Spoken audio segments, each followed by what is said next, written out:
Chapter 647 Headmaster of Mazeroth returns back in Ukulun Realm. Wulfric finally returned to his office with his trusty white royal dragon.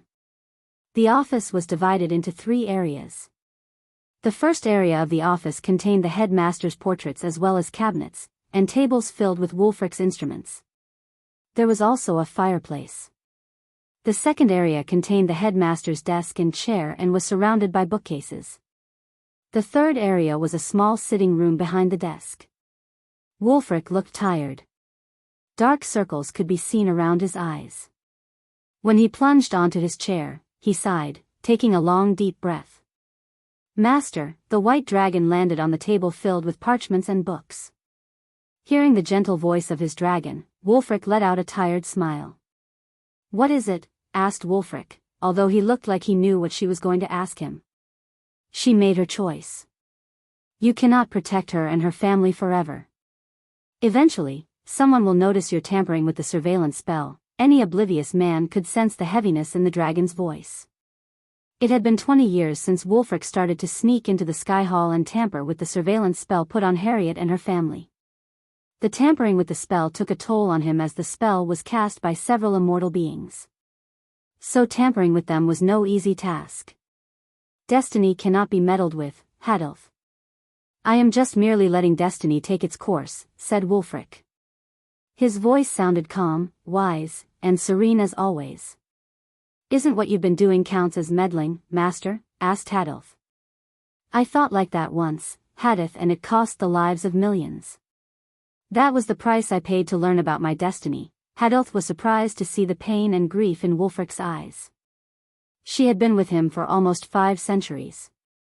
In that time, she had never seen Wulfric harm a life, not a single one. So she wondered what he was talking about. "Maybe something happened before I met him?" thought Hadolf. "His power is growing at a rate we have never expected, master," said Hadolf to change Wulfric's mind. "Good. It's time I meet him in person." Unless he chose not to come here again, Wulfric turned his gaze to the copper bowl filled with crystal clear water on the table. Gradually, a dark cloud turned the clear water into a dark sludge. He could hardly see a silhouette of a man through the dark sludge. "What about the other one?" asked Wulfric. "At this point in time, he is much weaker than him. But Elder Galaniel seems to have something in mind." Elder Galaniel was the lady trying to enslave the god of light. Along with Devedon and Thorfinn, she planned to cast a forbidden spell on Noah when he was to step into his godhood. Although Hadolf felt Galaniel was planning something, the dragon didn't know what. After all, Galaniel might not be the strongest but the most cunning among the elders. Unlike the other elders, Galaniel lived among the mortals instead of in a pocket dimension. However, the mortals were oblivious to the fact they were living with the celestial being. She was a god walking the world. With a simple nod, Wulfric waved his hand as the black sludge slowly cleared. Eventually, when the black sludge completely disappeared, a bright light emerged from the bottom of the copper bowl. Luckily, the bright light was not as strong as the black sludge. Hence, Wulfric and Hadolf could see a young man dressed in white and a young woman in light blue robes walking through a lush valley.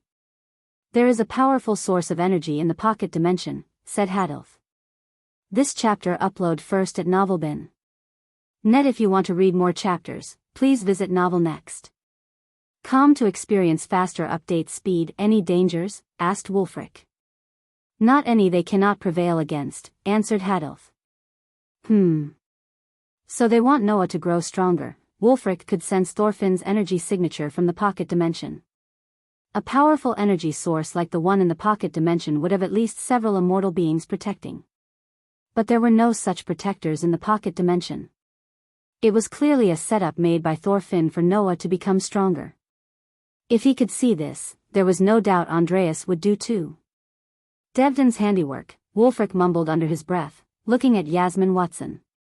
A soul that didn't belong to her body was living inside. Wulfric could see it as clear as day. Despite Wulfric's attempts to keep the Winstons safer, the Sky Hall always managed to influence their lives somehow. Wulfric sighed inside. The puppeteer and the brutal Viking of Sky Hall had taken an interest in Noah's life. It was nothing short of bad luck for Noah. Wulfric just hoped Andreas could help Noah avoid these powerful beings. "Master, do you think Elder Galaniel is behind this?" asked Hadilf. "Maybe, maybe not. But it's up to Andreas and Noah to navigate through the upcoming storm." As much as Wulfric liked to warn Andreas, he simply couldn't. A simple mistake on his part would put everyone he was trying to protect in danger. "How long you're planning to protect them from the Sky Hall, Master?" asked Hadilf. Ever since Diana chose to protect her son, it was Wulfric who prevented the Sky Hall from hunting her down. After they sent Diana's child Dean to the prison Earth, Sky Hall ordered Diana to live and die as Diana. Otherwise, they would not only kill her but also kill her entire family except Noah. True to their word, they put on a curse that halted Harriet's cultivation. Despite the curse, Wulfric saw Harriet hunt down several cultivators stronger than her. The curse was still in her soul, yet she was somehow getting stronger. Only if the Sky Hall had noticed this through their surveillance spell, they would have taken the entire family and tortured them to know how Harriet was evading the curse to get stronger. Until they all escaped the Sky Hall's grasp. "I remember the Sky Hall used to care for mortals, protect the world and ensure its prosperity," Wulfric sighed. "What changed, Master?" "Lady Xianxia. She came close to controlling the one thing that shouldn't be controlled. Time. Wulfric wasn't even born when Xianxia built an array that enabled her to travel through time. Until then, she ruled the Sky Hall and protected the mortals. The golden age of Sky Hall and for the mortals. Under her rule, immortals appeared like stars in the evening sky among mortals. But every good thing had to come to an end. The golden age came to an end in the form of the time-traveling array. Whatever Xianxia saw in the future completely drove her to madness. The prophecy that changed the world forever was born when she returned from the future. The name Dark Lord came into existence.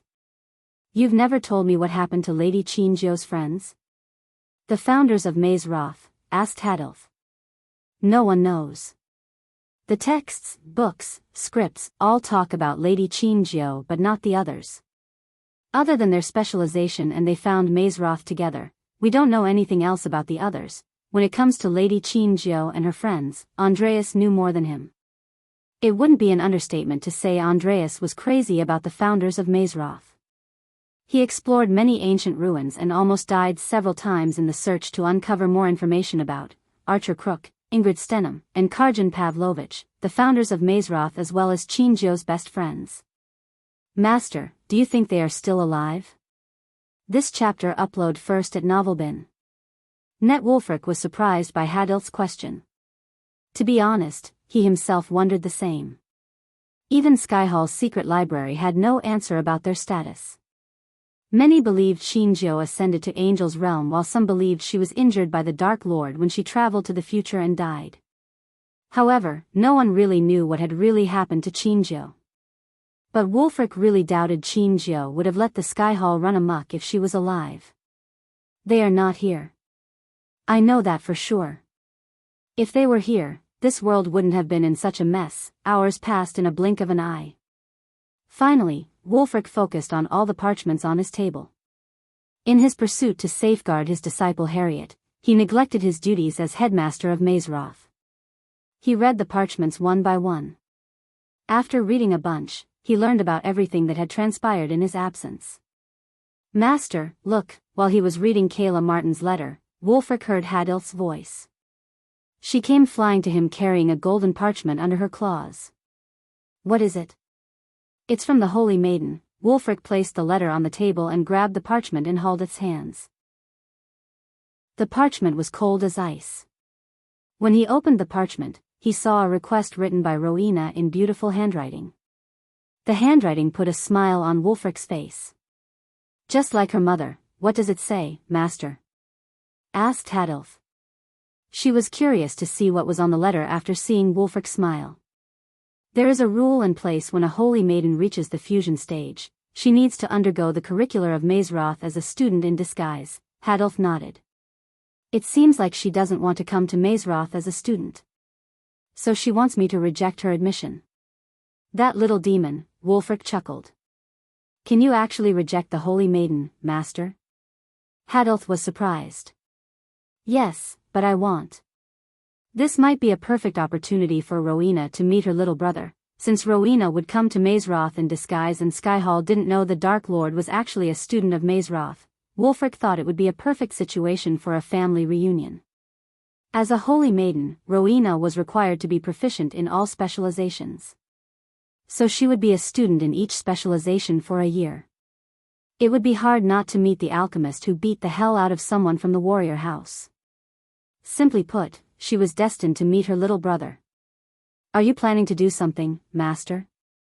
A wry smile merged on Hadilth's face.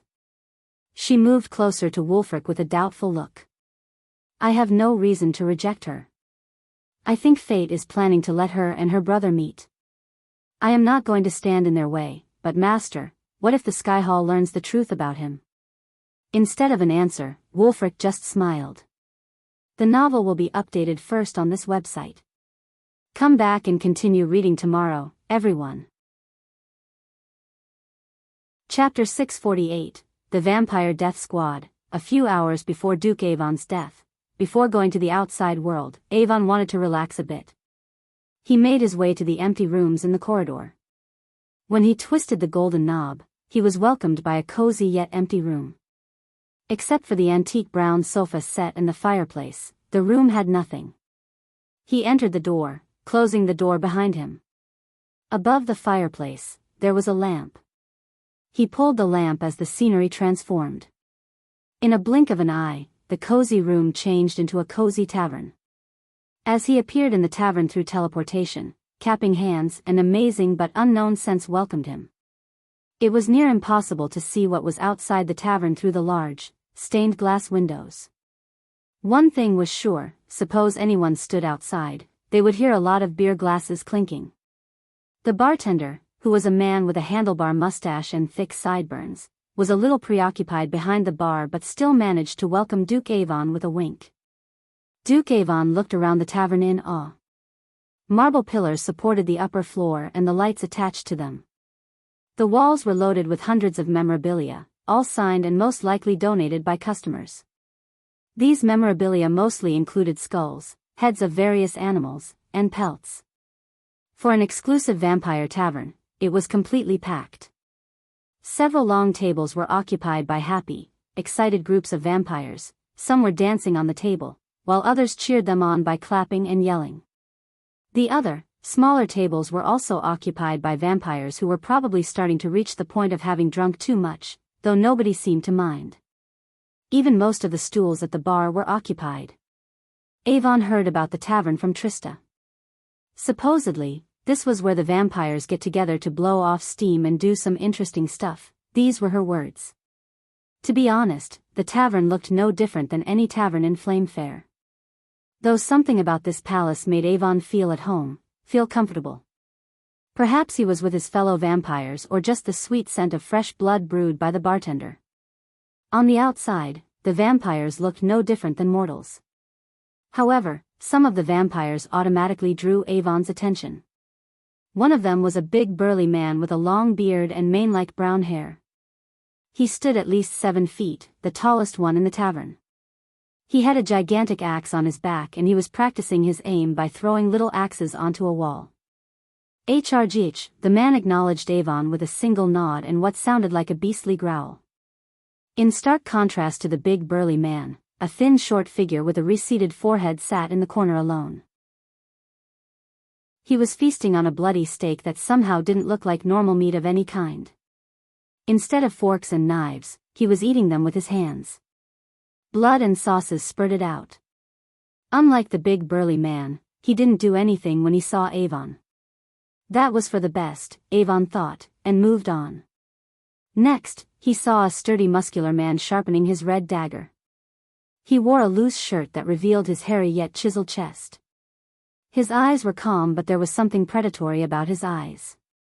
With just a thick mustache, he looked extremely domineering. The final figure who caught Avon's eyes was an alluring blonde young woman. She was perfect to the point Avon couldn't remember meeting someone as beautiful as this woman. Her hourglass figure coupled with the dark thick lipstick would make anyone's heart skip a beat. Such a marvelous beauty. When she saw Avon staring at her without blinking an eye, she let out a seductive smile. Eventually, after so much gawking, Avon made his way to the bar counter. "Duke Avon, I presume," the bartender said in a thick, intimidating voice. In the flesh, Avon took off the dark hood covering his face because he saw no need to hide his face among them.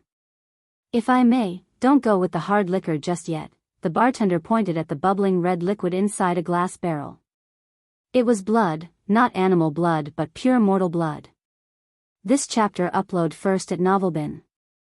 Net. If you want to read more chapters, please visit Novel Next.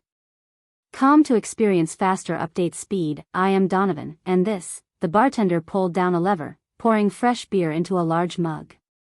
"Is on the house," Avon grinned, taking the mug, raising it, and emptying the beer down his throat.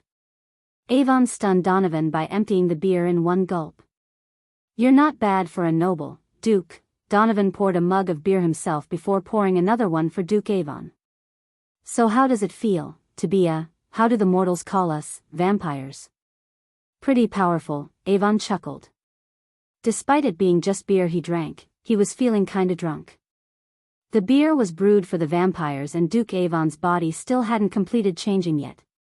So just a mug of beer made Avon drunk. That had never happened before. As minutes passed by, Avon and Donovan went from strangers to buddies. Eventually, the topic turned to the vampires who stood out in the crowd. "So Donovan, I saw some dash, they are the Death Squad." Before even Avon could finish his question, Donovan answered his question. Avon's face was void of any expression. "Death Squad?" Avon slightly tilted his head. "Think of them as elite assassins with a special set of skills. Take him for example." Donovan pointed at the big burly man who was still throwing axes to the wall. "That's Bear. He's anything but finesse. He opts for brutal, butchering his target switch axe style. When you make a statement or an example, that's your man." Afterward, Donovan pointed at the skinny man butchering the steaks with his yellow teeth. "He's Snake. He likes to keep to himself. Not a great conversationalist but a great killer. Like his name suggests, he poisons his targets. Mortal believes once you hit the fusion stage, you're immune to poisoning." Snake over there begged to differ. This chapter upload first at Novelbin.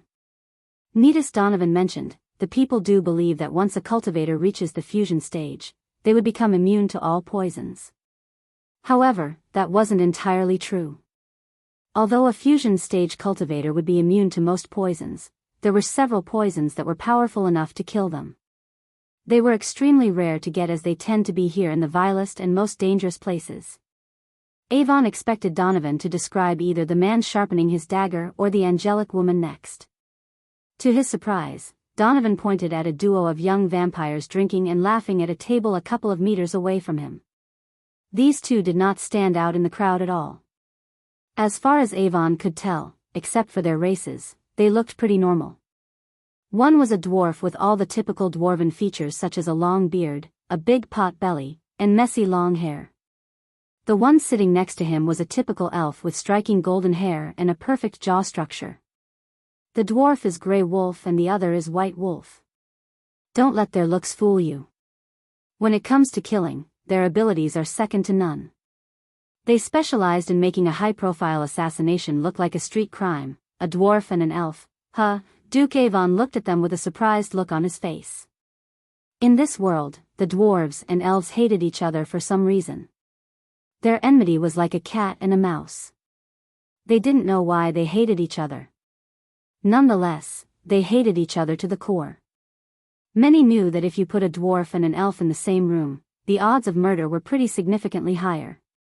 No one knows how exactly they became friends. We only know several decades ago, Grey Wolf was a commander under the Dwarven King and White served the Empress. Rumors have it that each was part of an elite group in their respective nations until something happened. Now here we are, two birds killing folks happily.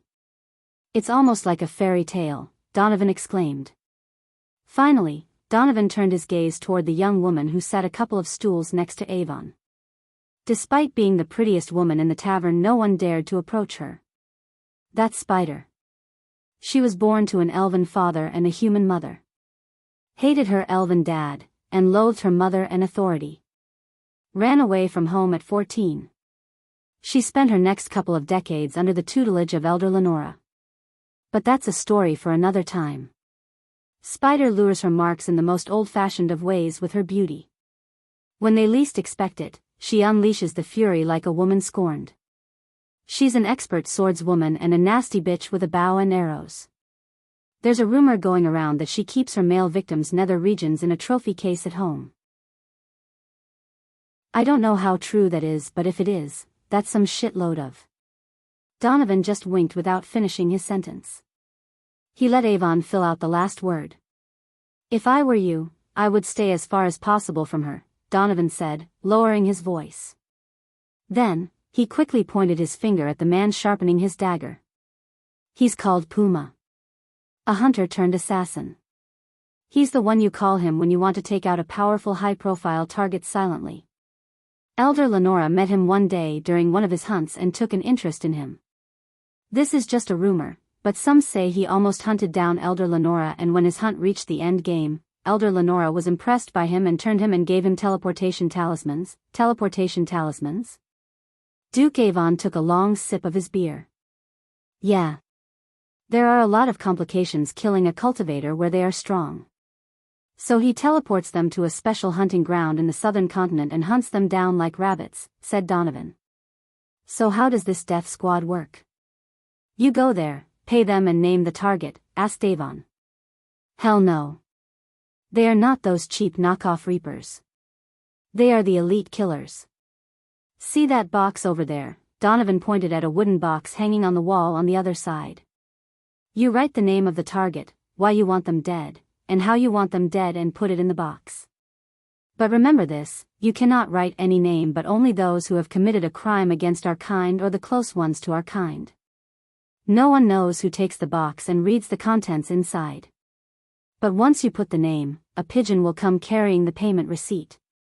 You pay them by putting all your gold coins in a space ring and giving it to the pigeons. Once that's done, your target will be dead within a week. After the payment has been made, there's no stopping. Chapter 649, How Michael Became Ghost Eye. Almost 20 years ago on Earth, the Browning Street was emptier than usual due to all the riots in the nearby city.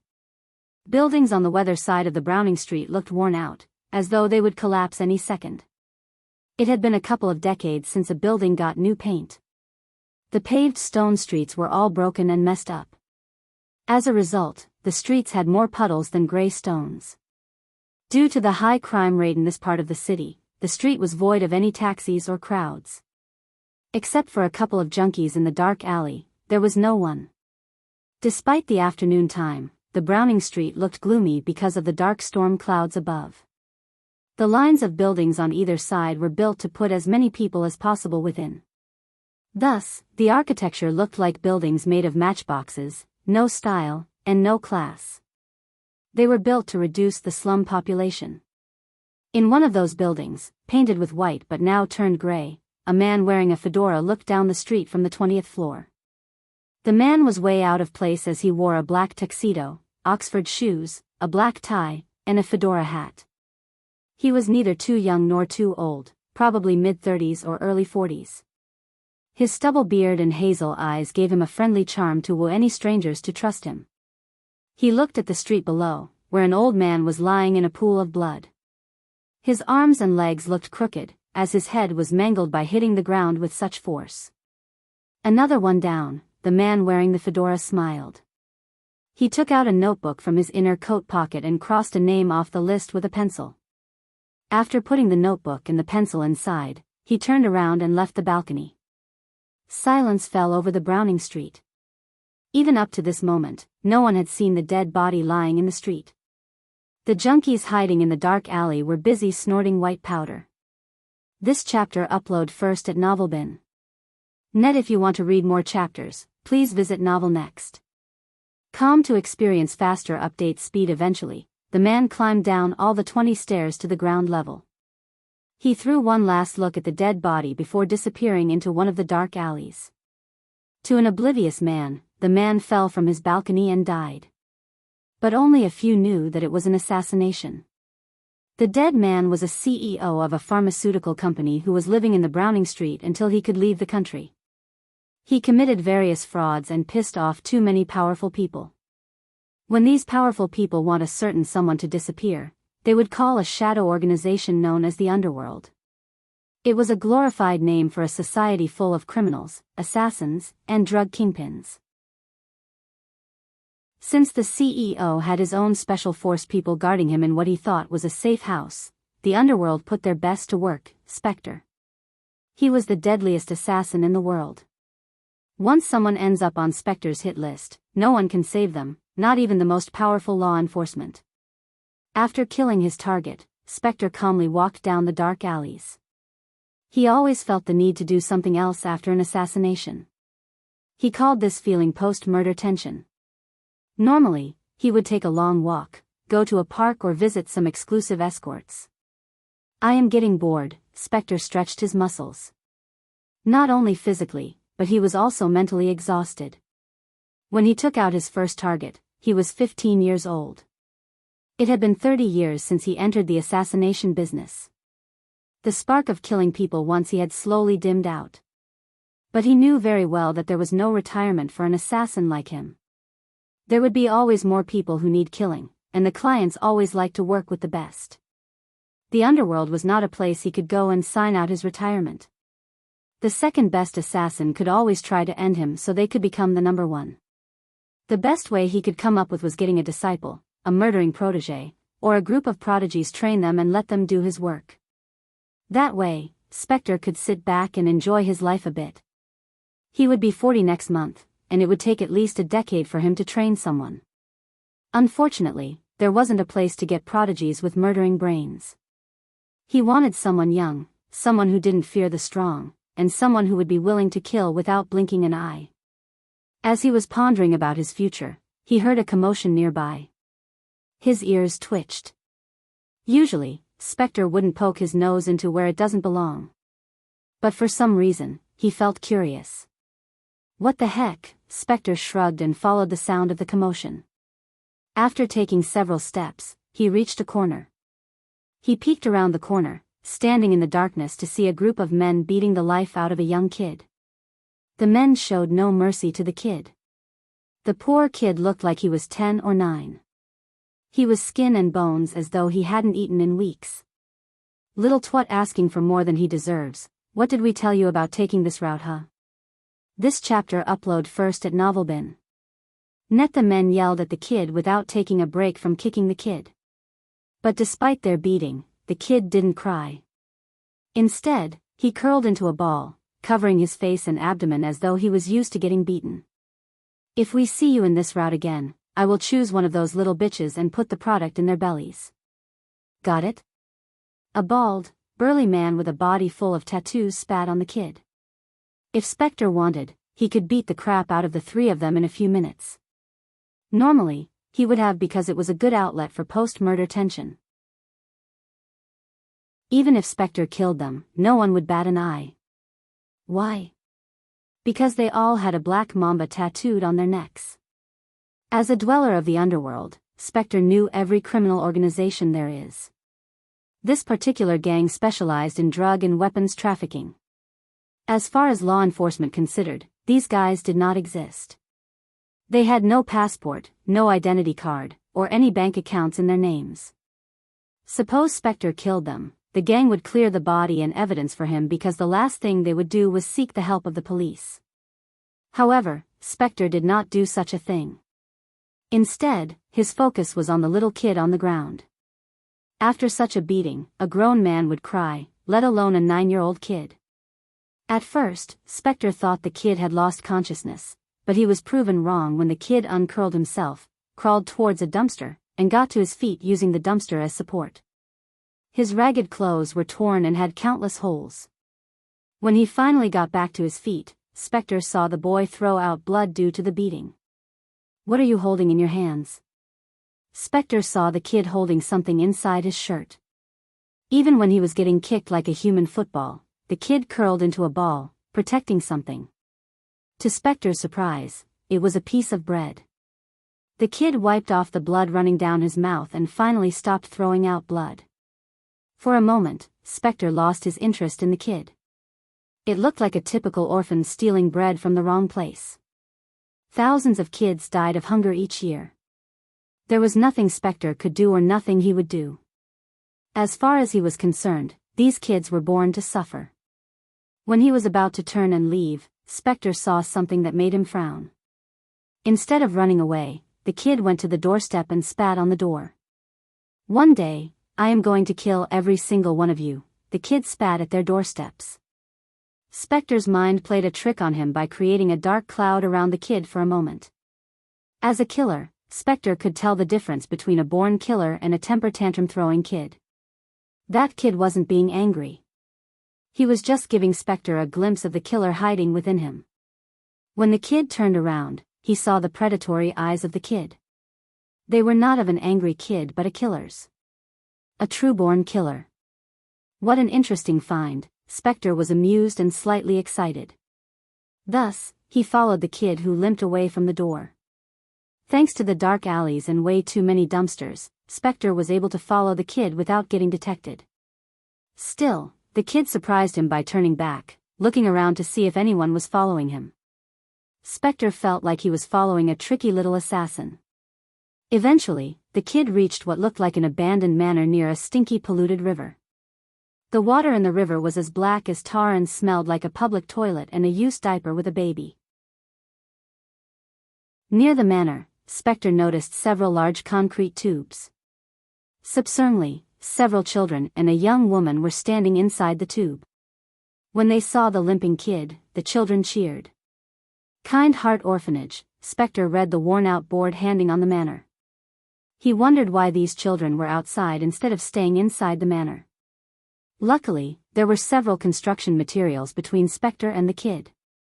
So he used them as a cover to get close enough to see what was happening. But when Spectre got close, he noticed the brand new state-of-the-art CCTV cameras fit around the manor. Interesting. Spectre couldn't help but wonder why an orphanage needs high-tech CCTV cameras. No matter how many cameras they had, they weren't a challenge for the #1 assassin in the world. He moved swiftly through the concrete materials, avoiding the cameras like a fish in the sea. Eventually, Spectre reached a concrete tube next to the tube where the children were staying. The novel will be updated first on this website. Come back and continue reading tomorrow, everyone. Chapter 650 How Michael Became Ghost 2-inch Michael, what happened to you? Spectre heard a concerned voice of a young girl. Judging by the voice, Spectre would say the girl was in her teenage years, probably 18 or 19. The usual, said the kid named Michael. The other children surrounded him. Looking at the bruises on his face, the young girl knelt down to match his height. Her eyes watered. Where is the sister? Asked Michael. Inside, one of the children whispered. Silence fell over them for a moment until the thunder rumbled in the distance. Here. Eat this, Michael gave the piece of bread he was hiding inside his shirt to the young girl. Where did you get this? Is this why you're looking like this? The girl questioned Michael. Tears began to roll out of her eyes. She was an orphan, not stupid. By the bruises and the blood coming out of the cuts on his little body, she could guess where he went to get the bread. Those bastards, the girl embraced Michael in a big hug. Her body shivered, crying her eyes out. Although they were orphans, they grew up as a family. As far as she was concerned, Michael was her little brother, and he thought of her as his sister too. That was why he risked himself to steal a piece of bread from the place where the gang members packed their drugs. Usually, those gangsters would kill any stranger who dares to enter their building. But Michael wasn't a stranger to them. They used Michael and some of the children in the orphanage as drug mules. To the outside world, Kind Heart was an orphanage, but in reality, it was a gang hideout where the vilest and the sickest criminals did their business. The orphanage was just a cover-up. Okay, stop crying and eat this. You haven't eaten anything for 3 days, said Michael. He smiled despite all the pain to make Ruby stop crying. Instead, his smile hiding the pain only made her sobbing worse. Because of what she did, the thugs kicked them out of the manor as a punishment. One of the vilest creatures went by the name of Orso wanted Ruby to warm his bed. She refused, yet her struggles were futile against him. He abused her despite how many times she begged him. He took pleasure in making her life miserable. A few days ago, he was drunk and wanted to force himself upon Ruby as usual. However, she struggled. As a result, he threw her and the children outside. They were living in the concrete tube for 3 days. They did not even give them water. So whenever Michael trafficked drugs from one area to another through the sewers or dark alleys, he would often make a detour to bring the children some food. One day, he would steal from a bakery, and if he was lucky, he would find some food in the dumpsters. He would have shared the one biscuit given to him by the thugs, but if he ever faints on the street, the thugs would not only beat all the children to near death but also kill a randomly chosen kid from the orphanage to make an example and to entertain themselves. This chapter upload first at Novelbin. Net. If you want to read more chapters, please visit Novel Next. To experience faster update speed. Of course, they could give Michael more than a biscuit. But they wanted Michael to look as pitiful as possible so the lawmen would take pity instead of bothering to search him. More than logic, the thugs went with their instincts to torture them. So they made the lives of the kids hellish. No. You need this more than me. I am not hungry, Ruby shook her head. I am not stupid, Ruby. Eat this, or I will shove it down your throat myself, Spectre almost chuckled, hearing the little man threatening the girl. As for you all, I will go for a run tonight. I will definitely get something from that fat baker. Ruby immediately shook Michael's body. No. The last time you tried to steal from him, he almost killed you, her voice stuttered. To everyone's surprise, Michael just chuckled. But here I am. He beats me, but that fatso doesn't take back what I take from him. A pie might be enough for all of you to share, no Mikey. You don't have to do this. We are not hungry. Some of the other kids who were old enough to see what was going on shook their heads. Just shut up, everyone. I got this. Spectre was amazed by the kid's confidence and the way he talked. Just by looking at the beating he took, Spectre could tell how the kid's life must be. Still, he was willing to go through a beating again just to bring some food to the others. Even a heartless killer like Spectre felt pity for Michael. Are you going to eat this or not? Michael asked Ruby. Seeing the resolve in his eyes, she knew there was no point arguing with him. Finally, Ruby took a bite out of the bread. It wasn't a big bite as she had to share it with the others. 1 piece of bread for 7 people. It was hardly enough for anyone, but they managed to share it with everyone. The kids even picked up the crumbs that fell to the ground and ate them in hunger. While they were eating the bread, Michael came outside the concrete tube away from the eyes of everyone in it. This chapter upload first at Novelbin. Spectre peeked outside to see the kid looking at the sky with a wide open mouth. Spectre wondered why he was doing that. In a few moments, Spectre got his answer. The kid was waiting for the rain droplets to go down his throat. Obviously, they wouldn't be able to drink the sewage water in the river, so the only clean water source was rain. Spectre waited patiently, looking at the kid catching the rain droplets with his mouth. Slowly. Seconds turned minutes, and minutes turned hours. Eventually, the drizzle became a heavy downpour. Even Spectre, who wore clothes from head to toe, shivered in the cold. So it wasn't a surprising image to see the children shivering in the concrete tube.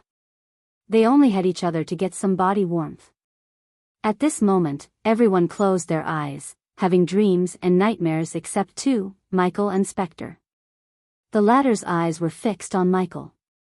As an assassin, Spectre had excellent eyesight, even in the dark. He could see the kid sharpening a rusty knife. Spectre didn't know where Michael managed to get the knife, but that wasn't the point.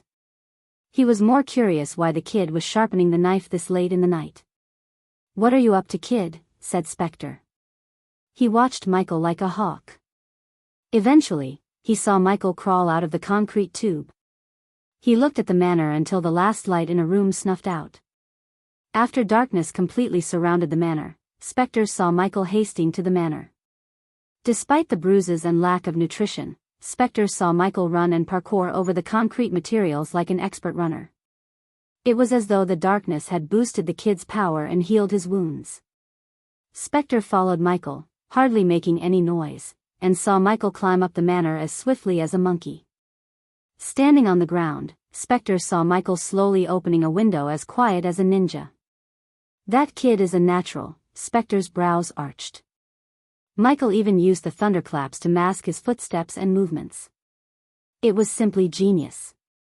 After Michael entered the manor through the window, Spectre climbed the manor in a few blinks of an eye. He slowly followed the footsteps of Michael into the mansion. As soon as Spectre entered the manor, he was stunned by what he saw. A spacious hall filled with wooden boxes containing high-grade weapons and armor. They had enough weapons to arm a small militia. Every single weapon was military grade worth millions. To Spectre's surprise, there were not as many guards as there should have been. Crouching on one of the ceiling beams way above the wooden crates, Spectre managed to locate Michael and the single guard snoring. Like the other thugs who beat up Michael, the guard snoring also had several tattoos on his body, including the black mamba on his neck. He was a big bald guy with a huge belly who could crush a scrawny kid like Michael with his one arm. Judging by the empty glass liquor bottle around the big thug, Spectre could tell unless a grenade went off near him, nothing could wake up the big guy. Michael slowly crouched to the big thug from behind, as quiet as a mouse. Something told Spectre that Michael had done this before. Gerargitich, suddenly, the big man growled, swatting the mosquito on his cheek. Michael halted his steps, hid behind one of the crates, and waited for a few minutes to confirm the big thug was still asleep. A few minutes later, he resumed his steps toward the big thug. Currently, there was at least 5 meters distance between Michael and the big thug. Spectre curiously stared at the scene unfolding. Unfortunate for Michael, there were no knives around him except the one in his hand. Even to this moment, Spectre couldn't figure out where the other guards were. But Michael knew. Once a month, all the thugs would leave the weapon depot for an hour to treat themselves to drinking, whoring, and beating out poor kids in the name of entertainment. He had been waiting for this day for a long time. Finally, it was time to make Rubus' life a little bit better. The closer Michael got to the thug, the more Spectre felt excited. Anticipation was killing him. He couldn't wait to see what Michael was capable of. If Michael really did manage to kill the thug, Spectre wanted to know what comes after the killing. The answer to his question was just a few meters away from Michael and the thug. A large pipe big enough to fit the thug ran from the manor to the river outside. Whenever there was heavy rain, the city would open up the floodgates. Once that happens, the flood would sweep anything in its path to the ocean. Looking at the large pipe and the polythene bag Michael picked up from one of the crates, Spectre figured out the little kid's plan. The novel will be updated first on this website. Come back and continue reading tomorrow, everyone. Chapter 651 How Michael Became Ghost III. Step by step, Michael moved toward the thug, making as little noise as possible. He held the rusty knife in one hand, and a polythene bag used to contain a pistol in the other. When Michael was just a meter away from the thug, he halted his steps, looked around, and took a deep breath, calming himself down. He slowly stood up to match the thug's height. Slowly, he walked toward the thug before plunging the dagger into the thug's throat as fast as he could. Despite his scrawny figure, his strength surprised Spectre. It wasn't easy for a kid like him to penetrate the thug's thick skin with a rusty knife. But Michael made it look so simple and easy. As soon as the rusty knife entered the thug's throat, he growled. Blood spurted out from the wound, but before it could spray over the table and the floor, Michael put the polythene bag around the thug's head. The thug violently struggled. Due to his drunk state, the thug wasn't as strong as he would normally be. Michael wrapped his thin hand around the thug's neck, sighting the rusty knife from one end to another. When Michael's knife reached the larynx, his rusty knife met resistance. As an assassin who slit countless throats, Spectre knew how hard it is to actually kill someone by cutting human throats. It wasn't as easy as the movies showed them to be. Son of. The thug tried to turn his head, grabbing Michael by his neck. However, Michael began to stab the thug's eyes. The thug squirmed, frantically shivering. After stabbing the thug's eye through the polythene bag, Michael immediately followed up by stabbing the thug's throat right in the center.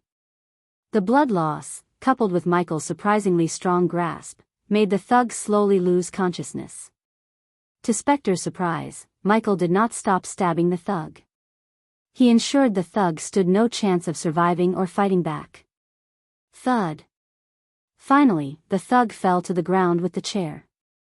In a blink of an eye, Michael got on top of the fat thug. He plunged the rusty knife through the thug's chin, making sure he didn't yell or scream. Eventually, after so many stabs and much struggle, Michael rolled down the thug's body to the ground. His little chest rose and fell repeatedly. The polythene bag around the thug's head ensured blood from forming a puddle on the ground. Taking a few minutes of rest on the ground, Michael pulled himself to his feet. "This is what you get for hurting Ruby." Michael kicked the thug right between his legs to vent the remaining anger in his heart. Silence fell over the warehouse for a moment.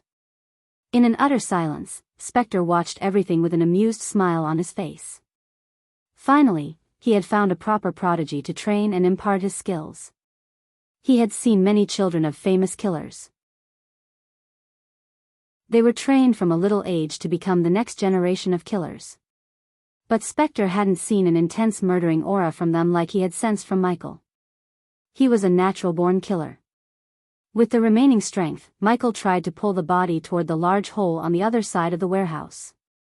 At the same time, Spector noticed a few shadows when lightning flashed across the sky. Michael's body tensed when he heard the footsteps. He panicked as any kid should. He hastened his steps, but the thug was heavier than he expected. "Why do you have to forget your wallet today of all days, Jamie?" The two guards opened the door on the other end. They were on their way to Michael and their colleague. Now that Michael had killed the thug, he only had two choices. Leave the body and run away or try to kill the other two guards. The latter wasn't possible for a scrawny kid like Michael no matter how much of a prodigy he was. So if Michael had to leave the body and run away, the two guards would see the dead body. Of course, at that time, Spector wouldn't be surprised if the thugs decided to torture each and every kid individually to get the truth. Luckily for Michael, Spector decided to help his soon-to-be disciple. He simply jumped down from the beam and landed a few meters away from Michael without making a noise. "Do you need help with the kid?" Michael's muscles went rigid. His eyes opened as wide as they could.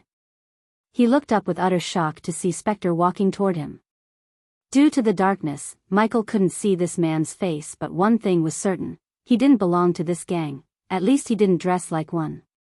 "There are two guards on their way to right this spot as we speak," Spector said silently, just loud enough for Michael to hear him. This chapter upload first at Novelbin. Net. If you want to read more chapters, please visit Novel Next. Calm to experience faster update speed. Michael clenched the bloody rusty knife tighter, threatening Spector to kill him with his eyes. His eyes were predatory instead of fearing Spector. Who are you?" Michael asked. For the first time, his voice had a slight fear. He didn't fear for his life but for the other children. The fear of letting another child turn into a drug mule like him freaked out Michael. Unlike him, they didn't have the brain to outwit the other gangsters, criminals, and police.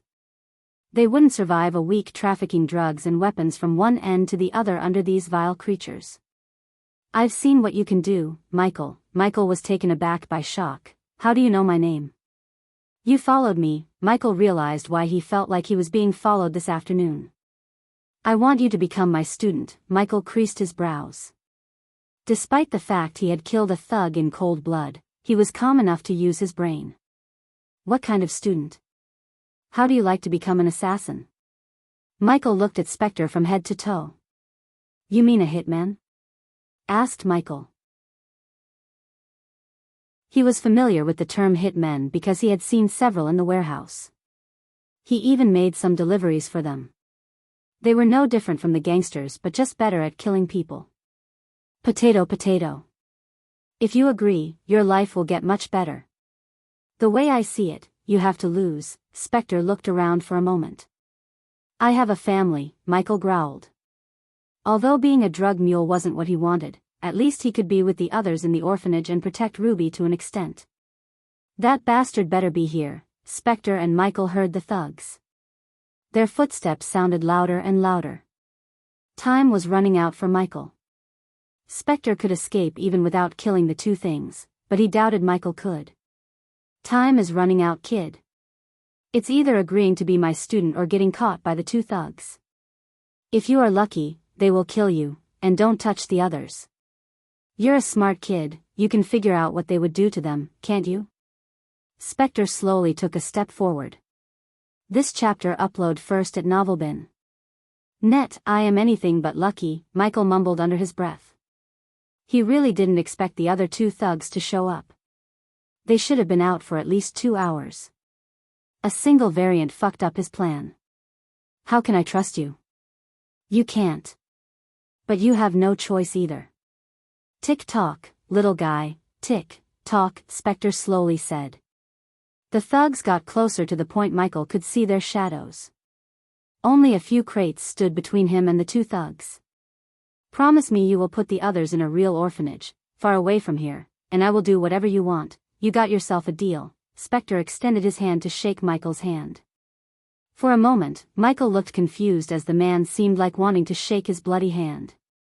With a long deep breath, Michael shook his hand.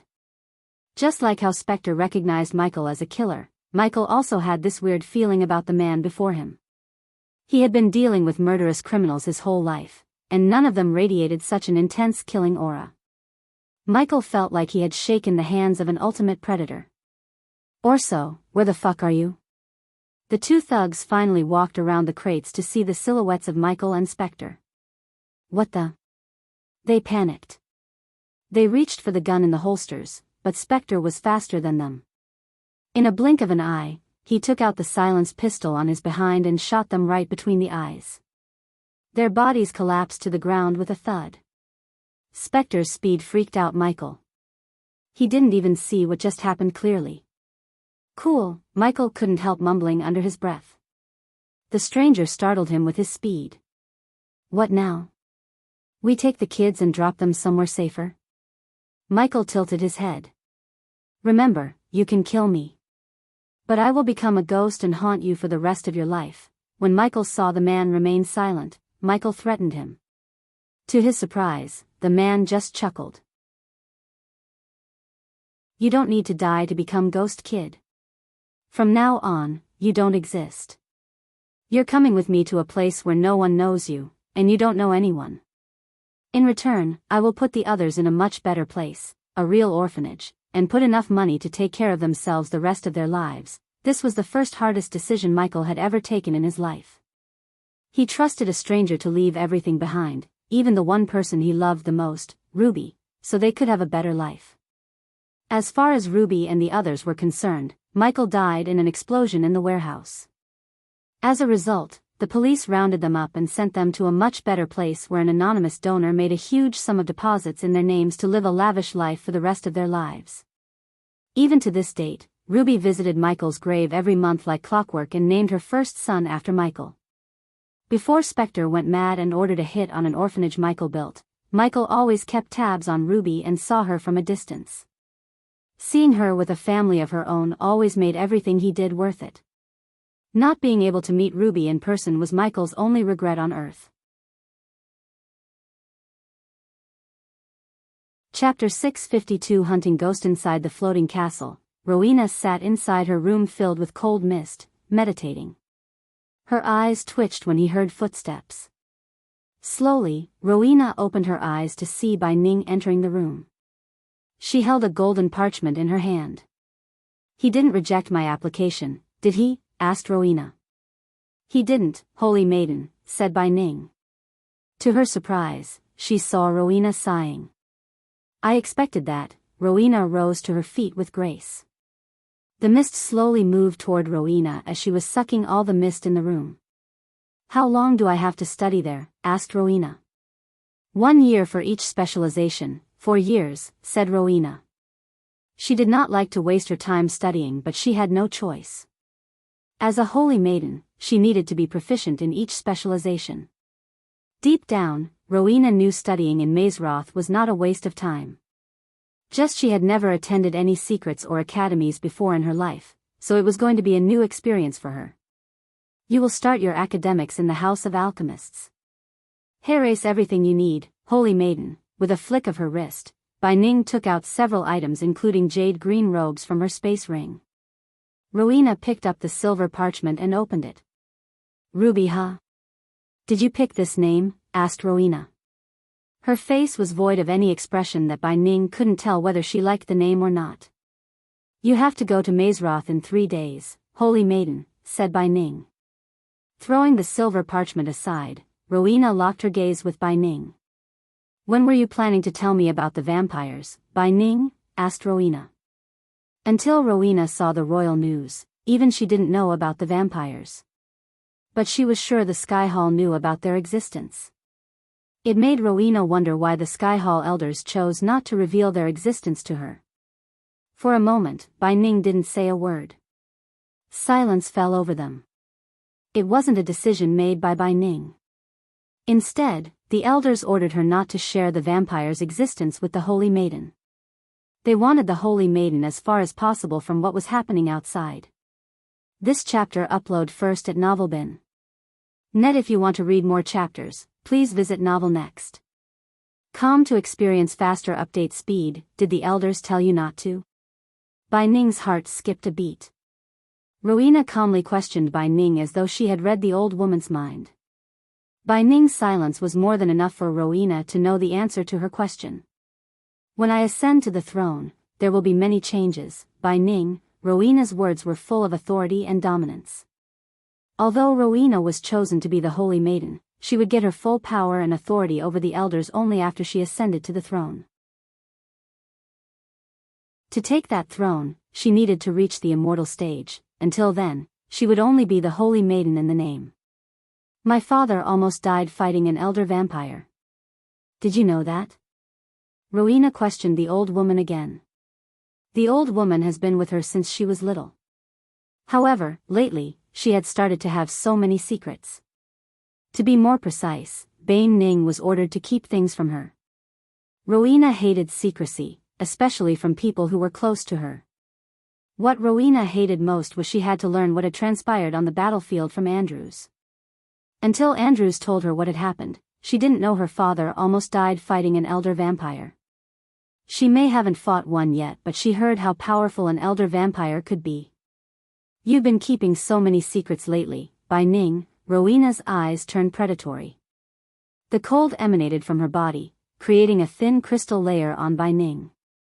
I may not have all the powers, but I can still kill you. Bai Ning took a step back in utter fear. No matter how much resources they poured into swaying her to their side, she always prioritized her family. For Rowena, there was nothing more valuable than family. So when something endangers her family, she would bring the wrath of the Holy Maiden upon them against the elders' wish. As much as she loved her family, she also valued what was wrong and what was right. Otherwise, she would have gone to kill Ghost the moment she learned what he did to Andrews in the tournament. Just like Noah, Rowena also blamed Andrews and felt grateful to Ghost for not killing Andrews when he could have easily. To be honest, Rowena coldly yelled at Andrews for not involving her in his love matter. She could have easily convinced Catherine's father as the Holy Maiden. Who would dare to go against the wish of a Holy Maiden? No one. Simply put, Rowena would go to any length to protect her family and keep them safe. This made the entire Sky Hall fear Rowena and did their best to keep everything about Harriet from Rowena. As a result, every time Bai Ning thought about Rowena learning the truth about her family and what the Sky Hall did to them, she would break into a sweat in fear. When Rowena turned around, Bai Ning sighed in relief. It felt as if a mountain of pressure had been lifted off her shoulder. Ghost, Rowena thought of Michael. She felt grateful to him. This wasn't the first time he had saved her family. First, he saved her sister. Then, he saved her mother on the same day from an assassination. Finally, he had saved her father from an elder vampire. Her eyes lost the cold murderous intent and showed a tinge of gentleness. She wanted to meet him. Luckily, Mazeroth had given her a perfect chance to meet him. Back in Eve's castle, Michael was cuddling Gaia on the bed. Since the winter would begin in a few days, the night was cold enough for him to light the fireplace and purchase a thick blanket from the system store. After upgrading the system, purchasing an ancient ice core, and earning a ton of badass points by killing an elder vampire, he took a break from all the chaos and decided to spend some quality time with Gaia. In 4 days, they would have to return to Mazeroth where they cannot sleep like this. So Michael hit the bed early with Gaia and slept cuddling her tight. After learning the truth about Vidora's kind, Nightmare decided to stay with Vidora so they won't feel alone. The night was calm and peaceful. The only sound that resonated in the room was the firework crackling under the flames and Gaia's soft groans whenever he hugged her tighter. Under the thick blanket, Michael wore nothing but his black sweatpants. Everything was so peaceful and calm until a bright glow appeared above Michael's bed out of nowhere. Michael's eyes abruptly opened. To his suspicion, Gaia wasn't beside him anymore. Instead, all he could see were tall trees. The dried tree leaves crumbled under his breath. He slowly picked himself off the ground and tried to see where he was and how he got there. He looked up at the moonless sky. Then, he looked around but didn't move. As far as his eyes could see, there was nothing but trees. It was obvious he was in a forest. But it wasn't a rainforest with a sea of trees and thick foliage. Rather, the forest was a temperate coniferous forest. Yellowish dried leaves blanketed the ground. Judging by the lack of arch energy in the atmosphere, Michael guessed he was somewhere in the southern continent. Which led him to another question: how did he end up here? It seemed to him someone had teleported him because one moment he was in R and the other, he was in another continent. But how? That was the question in his mind. This chapter upload first at Novelbin. Net suddenly, the sound of someone whistling echoed through the forest. This is where the hunters become the hunted. Following the whistle, a calm thick voice sounded in Michael's head. The voice appeared to come from every direction, which confused Michael. However, whoever teleported him didn't have an idea that Michael could still use arch energy in the southern continent. As a result, he was able to locate the intruder with his environmental map. To get the full story, Michael pretended to be powerless. It would be unwise to show his true power before learning why he was here and how the man teleported him here. The last time Michael checked, no one except the system could teleport someone into the southern continent. Hello, Michael raised his voice. What is this place? How did I get here? Michael questioned. Michael didn't receive any response. Instead, he saw an arrow fly past him, barely missing his cheek by an inch. Run, Michael noticed the voice turning predatory. It almost sounded like a growl of an animal. Michael rolled his eyes. Then, he slowly stepped forward, pretending to be shocked and awed. He wanted to put on an act so whoever kidnapped him would slowly reveal some valuable information. Granted, Michael could always try to catch and torture him. But after realizing his foe might have the power to teleport, Michael didn't want to take any chances. Michael hastened his pace when another arrow shot past him. He was running in the woods wearing nothing but his sweatpants. You can see the true heart of a man when you're out in the woods with a weapon. As soon as these words resonated in the forest, a sword dropped from a tree, landing a meter away from Michael. Michael entertained the one who thought hunting him by picking up the sword. The moment Michael picked the silver sword from the ground, an arrow shot straight toward Michael's head. With a single swing of his sword, Michael cut the arrow in half. Hunting is part of a cycle of life that repeats, the man said. Michael used his X-ray vision while running to locate several traps. All of them were used by hunters. Michael avoided every single trap and the arrows. A worthy prey after a long time, the man who was hunting Michael exclaimed. To track prey, you must first know it as you would a brother. Am I right, Ghost? Asked the man. Chapter 653 Puma, the hunter using the X-ray vision. Michael noticed several traps on his way. One of the traps was connected to a large log above. Once he trips the wire, it would bring down the log in an arc, knocking down the poor soul. To get more information from this hunter, Michael needed to get out of his sight. His mind quickly formed a plan. He slowed down, letting the hunter get a bit close. When the hunter was directly behind him, Michael threw the sword, slashing the trip wire. As soon as the sword cut the wire, a large log came down, swinging. With his superior agility, Michael jumped on the log at the speed of a lightning flash and leaped away from its trajectory. The log traveled swinging in the air. For a moment, the hunter's sight moved from Michael. Michael heard a rustling sound. The hunter slid under the log to escape it. Fortunately, the split-second distraction enabled Michael to do something the hunter never had expected. He used the arch energy to get to a tree top with a single leap. Michael jumped from tree to tree, canceling the noise with arch energy. The traps, the quotes the hunter spoke, and everything about this place told Michael the man was obsessed with hunting. A man such as him would have keen senses and tracking abilities. So Michael left no trail for him. After leaping off the log, Michael's feet never touched the ground as he flew a few inches above the ground, not enough for the hunter to differentiate between running and floating. After leading several trees, Michael willed the system to equip his black dress. Michael manipulated the darkness to cover himself. It was enough for him to blend in with the dark night. Hanging on a tree way above the ground, Michael used thermal vision to track down the hunter. To the naked eye, the hunter was invisible due to the ghillie suit and the darkness. But to Michael, the hunter was clear as day. Michael adjusted his X-ray vision to take a closer look at the hunter slowly moving forward. The man crouched down, looking for food prints or disturbances on the ground to locate Michael. Michael felt like a predator. His mind almost screamed at him to make some clicking noises, just for fun. "Where are you?" the hunter asked Michael. Despite the lack of tracks, the hunter remained calm. He almost sounded amused.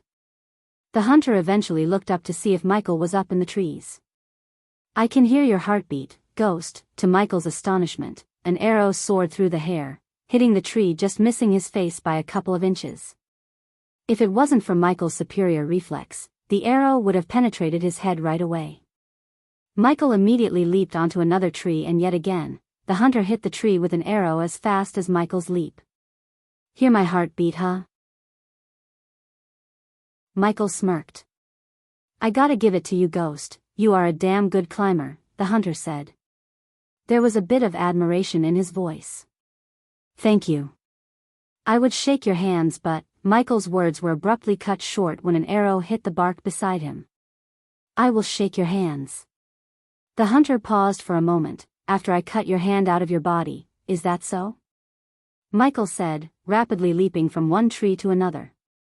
Since the trees were closer to each other, the hunter wasn't surprised by his acrobatics. In stark contrast, Michael was using arch energy to leap back and forth.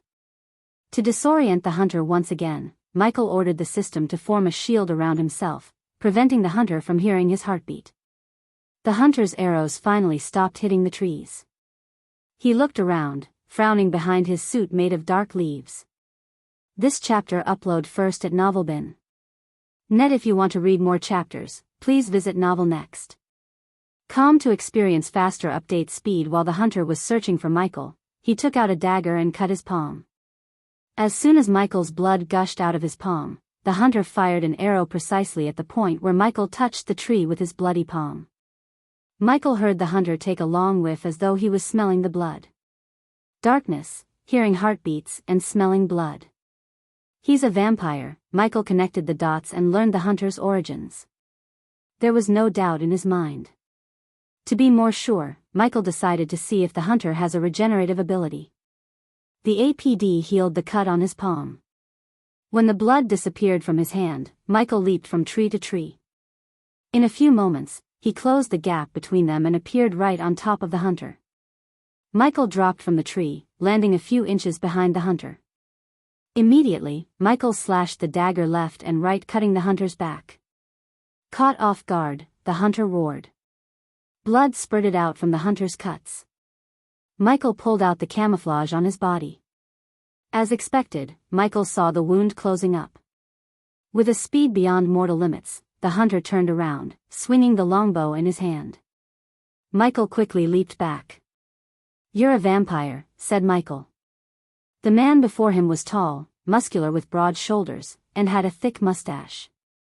Moreover, his eyes glimmered with killing lust. "Arjit," the man roared as Michael saw the two long fangs. Even in the darkness, the two fangs were visible to the naked eye. A slight surprise emerged in Michael's eyes. Compared to Avon, the vampire before him was several times more menacing. The vampire did not attack Michael head-on but throw a smoke bomb at his feet to disappear from Michael's sight. The thick cloud of gas quickly surrounded Michael, preventing him from following the vampire's tracks. The vampire's speed surprised Michael. He did not use arch energy to boost his speed. Rather, it was purely skills honed by probably hundreds of years of practice or hunting. Once again, Michael leaped into the air, reaching the top of a tree. He completely concealed the sound of his heartbeat with the help of the system. "System, scan him. I want to know how he managed to teleport me here," Michael ordered the system in his mind. Full scanning would cost the host 10,000 badass points. "Do it, keep your eyes on the target until the system finishes the scanning. It will be done in 5 minutes." With a smirk on his face, Michael took out a few vials containing human blood. He was using these vials to brew some potions, but now, they were going to help him distract the vampire. He tossed a vial to the other side. When the vials shattered, the vampires fired an arrow. "Life is funny, isn't it?" asked Michael. His voice echoed through the silent forest. "One second you were the hunter and the next, you became the hunted." The vampire knew Ghost was using the trees to traverse. So naturally, he kept his eyes above. Unfortunately for him, the darkness prevented him from locating Michael. His ears couldn't pick up the sound of Ghost's heartbeat. Coupled with Michael's lightning-quick speed, the vampire struggled to locate him. "Teleporting me to the southern continent, that's a good move," Michael conversed with the vampire. He confused the vampire by tossing the blood vials to another side. "But picking me as your target, bad move." Michael's voice became cold. "You made several mistakes, vampire." Whoosh! An arrow hit the tree Michael was hanging on. Still, it couldn't hit Michael. He was simply too fast. The vampire was indeed good and almost on par with Gaia in archery. However, Michael used the arch energy to boost his speed. Moreover, it was a dark night when Michael was the strongest. This chapter upload first at Novelbin. Net. Mistake number 1. "You let me learn the layout of this place." Another arrow penetrated the bark. The vampire avoided hitting the place where the scent of blood came from. He learned Ghost was using the blood vials to distract him. Instead, the vampire focused on Michael's voice. Mistake number 2. "You didn't do your homework. Otherwise, you would have known what I am capable of," said Michael. He increased his speed more. As a result, the vampire had a hard time locating Michael. Mistake number 3. "You talk too much." Finally, the system finished scanning the vampire. The system has detected a teleportation talisman on the vampire's belt. A talisman. Michael thought. "Can you lock down this place? It would be a shame if the vampire used the talisman to escape. That will cost you 50,000 badass points, host. Just do it." Although 50,000 badass points was a huge sum, it wasn't more valuable than the information Michael could get from the vampire. After killing Avon, he had badass points to spare, 400,000 badass points to spare to be precise. A pulse of energy shot out from Michael. It was completely invisible. An oblivious man would see no difference in the forest. Even the vampire had no idea that Michael destroyed his escape plan. Finally, Michael stopped leaping from tree to tree like a monkey and jumped down. The vampire immediately jumped backward. But to this moment, there was no fear in the vampire's eyes. Instead, Michael only saw excitement. "It had been so long since I hunted something worthy," the vampire calmly said. "Before we do this, what should I call you?" asked Michael. The two of them had approximately 10 meters of distance between them. At this moment, neither of them made any sudden movements. Usually, I won't indulge my prey by saying my name. But you are different. You earned the right to know my name. I go by the name Puma, let me guess. Cougar sounded crappy, so you went with Puma. Michael ridiculed the vampire without a shred of fear in his eyes. This lack of fear made Puma's blood boil in excitement. He couldn't wait to bring out the fear on Ghost's face. Puma snickered, looking at the smirk on Michael's face. I will let you have your amusement before I rip off that head of yours. Puma dropped the bow in his hand and slowly unsheathed the red dagger from the sheath dangling on his waist. He licked the dagger menacingly. Let's dance, said Michael. Chapter 654 Serpent Mega's bane. Since Michael threw the sword to cut the trap wire, he didn't have a weapon in his hand. But no weapon, no problem for Michael. The vampire dashed at Michael with speed beyond any mortal's limits. Michael sensed no arch-energy around Puma's body. It seemed like only the talisman was using arch-energy somehow to teleport. Other than the talisman, Puma had nothing that capitalized on the arch-energy. Instead, Puma used pure skill honed by years of training to fight Michael. Puma closed the gap between them in a blink of an eye. He swung the dagger left and right with deadly precision. Although his movements weren't fancy or had much technique, they were deadly and moreover, fast. A single misstep and the dagger would cut Michael's neck. Ding! The dagger met the shield that suddenly appeared over Michael's wrist. Sparks flew around them. Michael used the shield to block and parry Puma's attack. For a few moments, Puma viciously struck the shield left and right. He naturally aimed for Michael's neck, eyes, and gut, but Michael blocked all the attacks with the black shield. The sound of metal clashing echoed through the silent forest. While fighting Puma, Michael did not forget about the traps on the ground. He navigated through the traps without triggering any. After blocking several attacks, Michael swung the shield, parrying Puma. The force of Michael's move made Puma stumble. Michael followed the successful parry with a vicious punch to Puma's gut. Caught off guard, Puma immediately tried to block Michael's punch. However, he was too late. Michael's punch sent Puma several steps backward. Using the opportunity, Michael leaped into the air, swinging his body to land a 540 kick on Puma's head. In the mid-air, Michael boosted his speed with arch-energy. As a result, Puma couldn't see Michael's leg until he felt a sharp pain in his head. A tooth flew out of Puma's mouth. He wiped off the blood from the corner of his mouth. Despite the pain, Puma grinned from ear to ear. Michael did not slow down. He pressed his advantage by barraging Puma with rapid punches. Vicious punches and kicks overwhelmed Puma. Michael swung his shield, knocking back Puma a few meters back. Without giving Puma time to retaliate, Michael finished his combo with a powerful tornado kick. The moment Michael feet his Puma's head, Puma felt like he was hit by a hammer. His legs trembled. He stumbled back. Serpent Mega, Michael halted his steps when he heard Puma. The vampire spat out blood with a grin. You remind me of the prey I hunted down a long time ago. She too fought just like you. Michael creased his brows. Although Michael knew Puma was buying time to heal himself, Michael didn't attack him anymore. This chapter upload first at Novelbin. Net. If you want to read more chapters, please visit novelnext.com to experience faster update speed. But how did a human like you learn the forbidden fighting style of Nagas? Puma tilted his head. During these few moments, Puma's regenerative ability healed his body. Tell me about that Naga you met. Michael's voice became colder. His eyes turned predatory. It's a very good fighting style. But just like any fighting style, it has a bane. Instead of answering Michael's question, Puma stretched his arm, raised his right foot from the ground, and placed it on the left thigh. As a result, Puma looked like a Shaolin monk.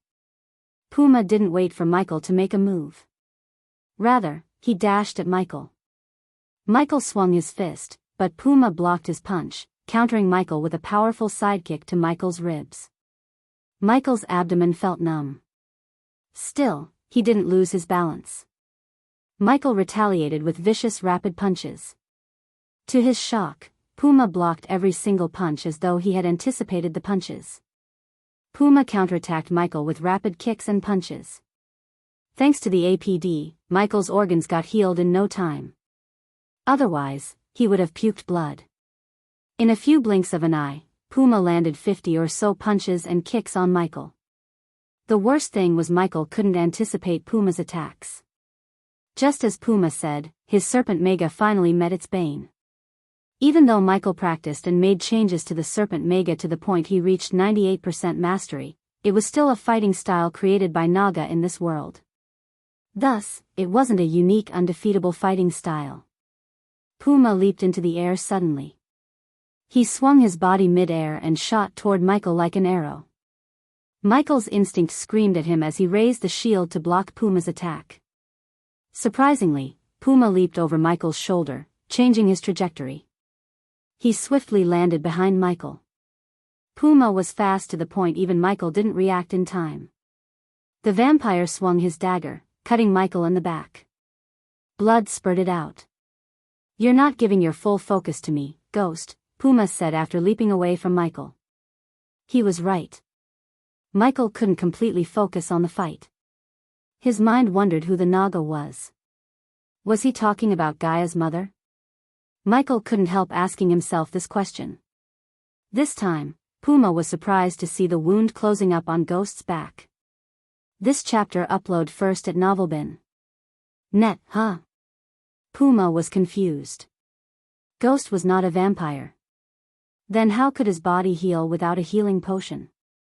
Puma was certain Ghost didn't drink a healing potion. Yet, his body healed itself. You are right, Michael finally turned around. He retracted the shield and cracked his fists. I was wondering whether to kill you or catch you alive. Thank you for making the decision easier. Puma heard a low-pitched whistling noise. He saw Ghost's eyes glimmer for a moment. If they had daylight, Puma would have seen Michael's eyes turning pitch black. Darkness shrouded Ghost. Suddenly, 2 black laser beams shot out of Michael's eyes. Puma didn't even have time to react as the 2 black laser beams penetrated through his shoulder. Moreover, the beams contained a force that sent Puma flying onto the tree behind him. Splinters of wood flew. Any man could see the 2 holes in several trees. After the black laser beams disappeared, Michael's eyes radiated a puff of smoke. Michael's face turned serious. He wasn't playing anymore. Immediately, Michael ordered the system to disable if there was any surveillance spell or recording stones around them. Next, Michael dashed at Puma, who was trying to pick himself up from the ground. Since Michael lacked the badass points to empower the dark beams with dark flames, the 2 holes in Puma's shoulder slowly closed up. Seeing Ghost dashing toward him, Puma quickly prepared himself to block his attacks. The imminent threat stopped Puma from wondering what the heck just happened. But his body refused to move as though an invisible force was shaking his body. When Michael reached Puma, he punched Puma in the face. A sickening crunch resonated from Puma's nose. It looked crooked. Before it could heal itself, Michael snatched the red dagger in his hand. The dark flames engulfed the dagger. Immediately, Michael swung the dagger, cutting Puma's hand clean off of his shoulder. Blood spurted everywhere, including on Michael's face. But Michael did not stop. He cut Puma's second hand. Arg har. Puma screamed as the red dagger turned into an ooze by the dark flames. As expected, the dagger couldn't withstand the heat of the dark flames for longer. It must have been an epic class weapon to last long enough for Michael to keep the dark flames for a couple of seconds. The 2 hands hit the ground with a thud. Puma had never felt such intense pain ever since he was turned by Elder Lenora. The pain was too excruciating. Every fiber in his body screamed in agony. Since his hands were cut off by the dagger engulfed by the dark flames, Puma's body was unable to regenerate the 2 hands. Without playing with Puma, Michael flicked his wrist, taking out a long needle from the system's storage. He stabbed the needle into Puma's neck without wasting any time. As soon as Michael injected the needle into Puma's neck, the vampire squirmed frantically. His body soon stopped moving altogether after a few moments. Silence fell over them once again. Except for the sound of dried leaves rustled by the wind, one could hear nothing. Michel wanted to teleport Puma to the crypt. But he raised his hand and touched the tree behind Puma. Soon, a golden glow appeared in the tree for a moment and disappeared after a second. After placing a rune on the tree to teleport here later, Michael willed the system to teleport Puma and him to the pocket dimension attached to the dark forest. That was where Michael tortured and killed Connors. He used the pocket dimension to interrogate high-priority targets. His instincts told him that Puma was nothing but a high-value target. There was a chance Puma was talking about Gaia's mother. He recalled Gaia telling him that the serpent Mega was taught to her by her mother and only their bloodline knew this fighting technique. If Puma really had met Gaia's mother, he might know something that could help them figure out where Gaia's mother is and, more importantly, what made her fake her own death and disappear. In a blink of an eye, the scenery around Michael changed. Puma was still unconscious. My lord, as soon as Michael appeared in the pocket dimension, he was welcomed by Azazel. The demon butler was surprised to see Michael with Puma. The demon butler was enjoying his time off in the serene view of the waterfall and the small lake at the feet of the waterfall. His break was cut short when Michael appeared. Tie him to the tree, Michael pushed Puma to Azazel and disappeared once again. The novel will be updated first on this website. Come back and continue reading tomorrow, everyone.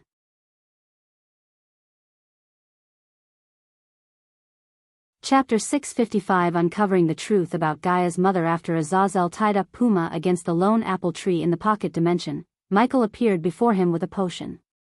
Where are you? Michael heard Gaia's voice in his head. Just having a meeting with Azazel, baby, said Michael.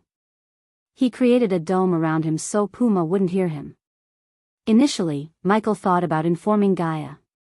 However, he changed his mind as he didn't want to raise Gaia's hopes up in case Puma was lying or talking about another Naga. Luckily, Michael had the truth serum that he used on Victor in the system's storage. What is this place? Puma asked Azazel. When Puma turned his gaze to Azazel, his brows arched up. Despite the pain, Puma could feel some strange energy radiation from the man dressed as a butler. Especially the sound of a heartbeat.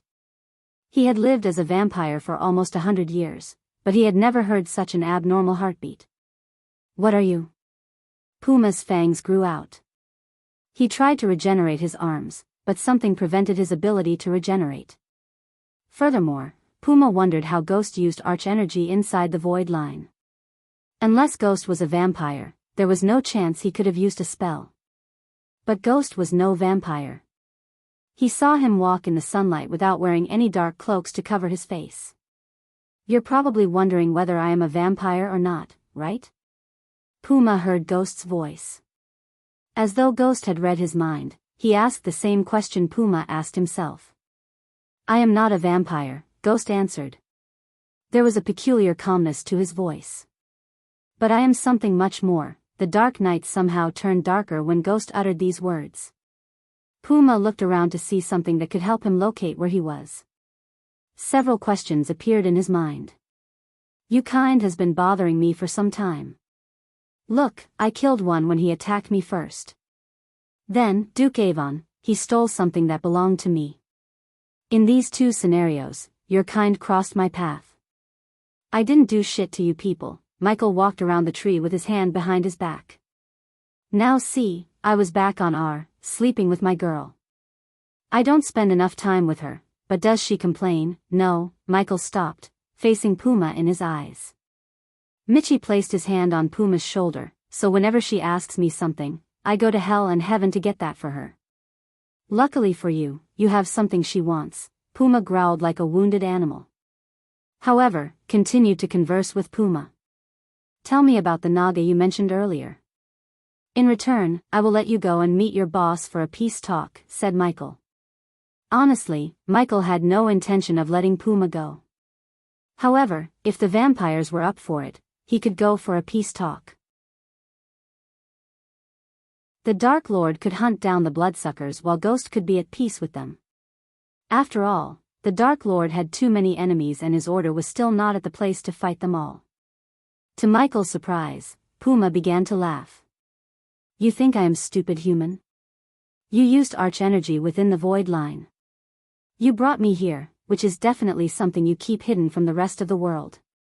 You wouldn't have shown these if you intended to let me go. So go ahead, kill me. A hunter should always prepare himself to be hunted. I won't tell you shit. Puma spat the blood clinging to his throat on Michael's face.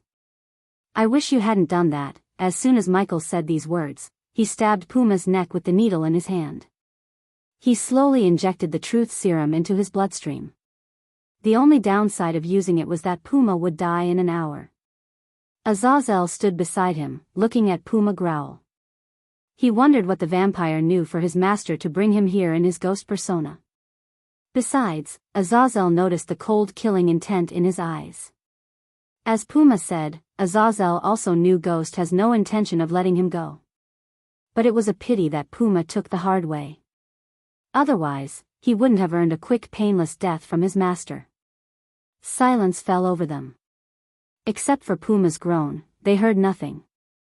After almost 10 minutes of utter silence, Michael's question broke the silence. What's your real name? This chapter upload first at NovelBin. Net. If you want to read more chapters, please visit Novel Next. Com to experience faster update speed. Puma's eyes turned from predatory to submissive. He stopped squirming. Corbin, said Puma. What do you know about the Naga you mentioned earlier? Asked Michael. He wanted to know about the Naga more than who sent Puma after him. A rogue vampire. Elder Lenora wanted me to hunt her down quietly. Michael's veins bludged up under his skin. His eyes immediately turned predatory. Did you kill her? Asked Michael. Azazel saw bolts of golden lightning crackling around his hands, threatening to kill Puma. She escaped, said Puma. Finally, Michael sighed in relief. Tell me more, Michael threatened Puma. Who was she? Michael stared at Puma for his answer. Everything around him seemed to have slowed down. Puma's answer could help Michael find Gaia's mother if the Naga Puma ordered to hunt was indeed Gaia's mother. Adelia Ashton. The Queen of Nagaland. Michael's heart skipped a beat. Shocking was an understatement. How could Gaia's mother be a vampire? Was she turned? Was that the reason Adelia left Gaia? So many questions emerged in Michael's mind. What do you mean she was a rogue vampire? Adelia wasn't a vampire. Michael grabbed Puma's throat. Unknowing to Michael, a layer of darkness appeared around him. Azazel noticed the changes but chose not to say anything in front of Puma. A rogue vampire. They don't obey the clan rules. They are rogues, living with the mortals, doing what they like when they like. Whenever their actions threatened to expose the clan to the outside world, the elders would put a hit on them. That was what happened, said Puma. Who turned her? Asked Michael. This time, his voice became demonic. Without using any devices, his voice sounded demonic. Fortunately, Puma wasn't in a state to rationalize or use his brain. I don't know, said Puma. Since he was under the influence of the truth serum, there was no possibility of Puma lying. Still, it was hard for Michael to believe. When did you last see her? Asked Michael. According to Gaia, Adelia died when Gaia was 6 years old. That meant she had died 23 years ago.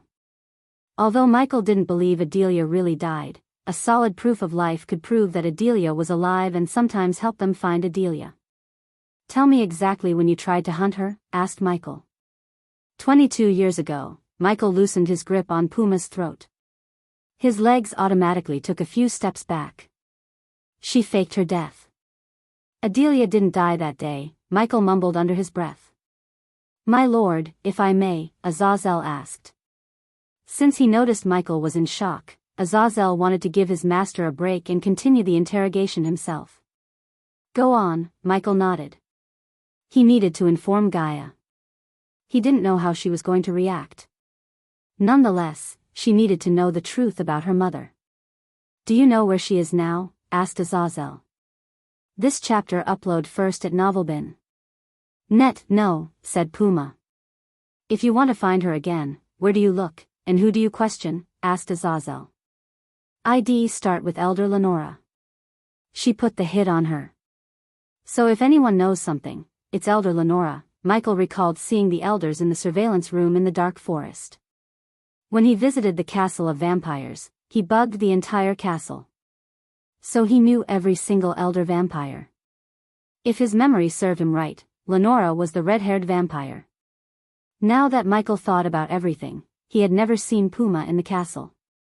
Because the vampire death squad only visited the tavern, which was a pocket dimension attached to the vampire castle, Michael's spiders never caught them. Who else knows about Adelia Ashton? Asked Azazel. I don't know, answered Puma. Let me rephrase my question. Is there anyone who might know about Adelia? Asked Azazel. Michael locked his gaze on Puma. If Elder Lenora put an open contact, the other Death Squad members might have gone after her. Michael clenched his fist. Death Squad? Who are they? Asked Azazel. Judging by the name, it was evident they were some kind of assassins the vampire elders used to kill whoever stood in their way or hurt their kind. Assassins. Each had their own way of tracking and killing targets. I am one of them. Who else is in the Death Squad? Asked Michael.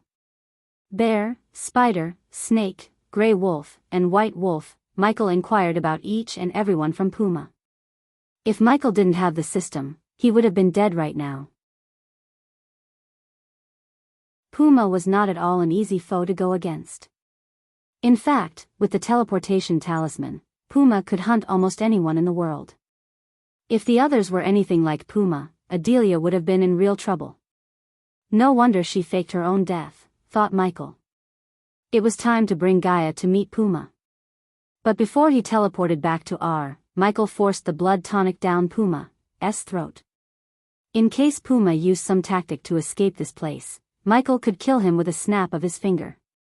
It was reassurance. Keep an eye on him, Michael said to Azazel. Then, Michael disappeared into thin air. The scenery quickly transformed around Michael. When he appeared in his room in Voldegard's castle, he noticed Gaia peacefully sleeping. He took a deep breath and walked to her side. Gaia, Michael gently brushed her face. What? Come to bed, she groaned, half asleep. Wake up. There is something you need to know. Sensing the seriousness in his voice, Gaia slowly opened his eyes. Michael sat on the bed beside her. What is it? The sleepiness in Gaia's eyes instantly vanished. In its stead, a glimmer of worry glistened in her eyes.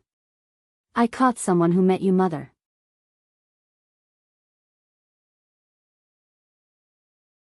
Chapter 656 Tracking down Elder Lenora. As soon as Gaia heard these words, she rose up from the bed as though someone had set a fire under the bed.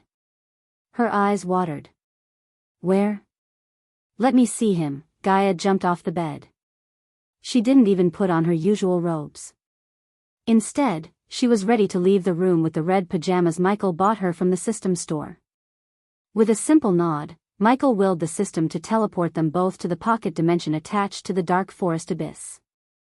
In a blink of an eye, the scenery around her changed.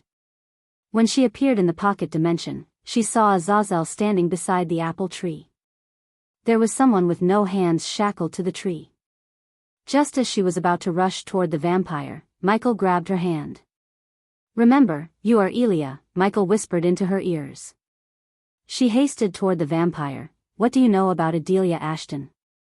Asked Gaia. Following her question, Puma repeated everything he had told Azazel and Michael. Her body trembled, listening to Puma.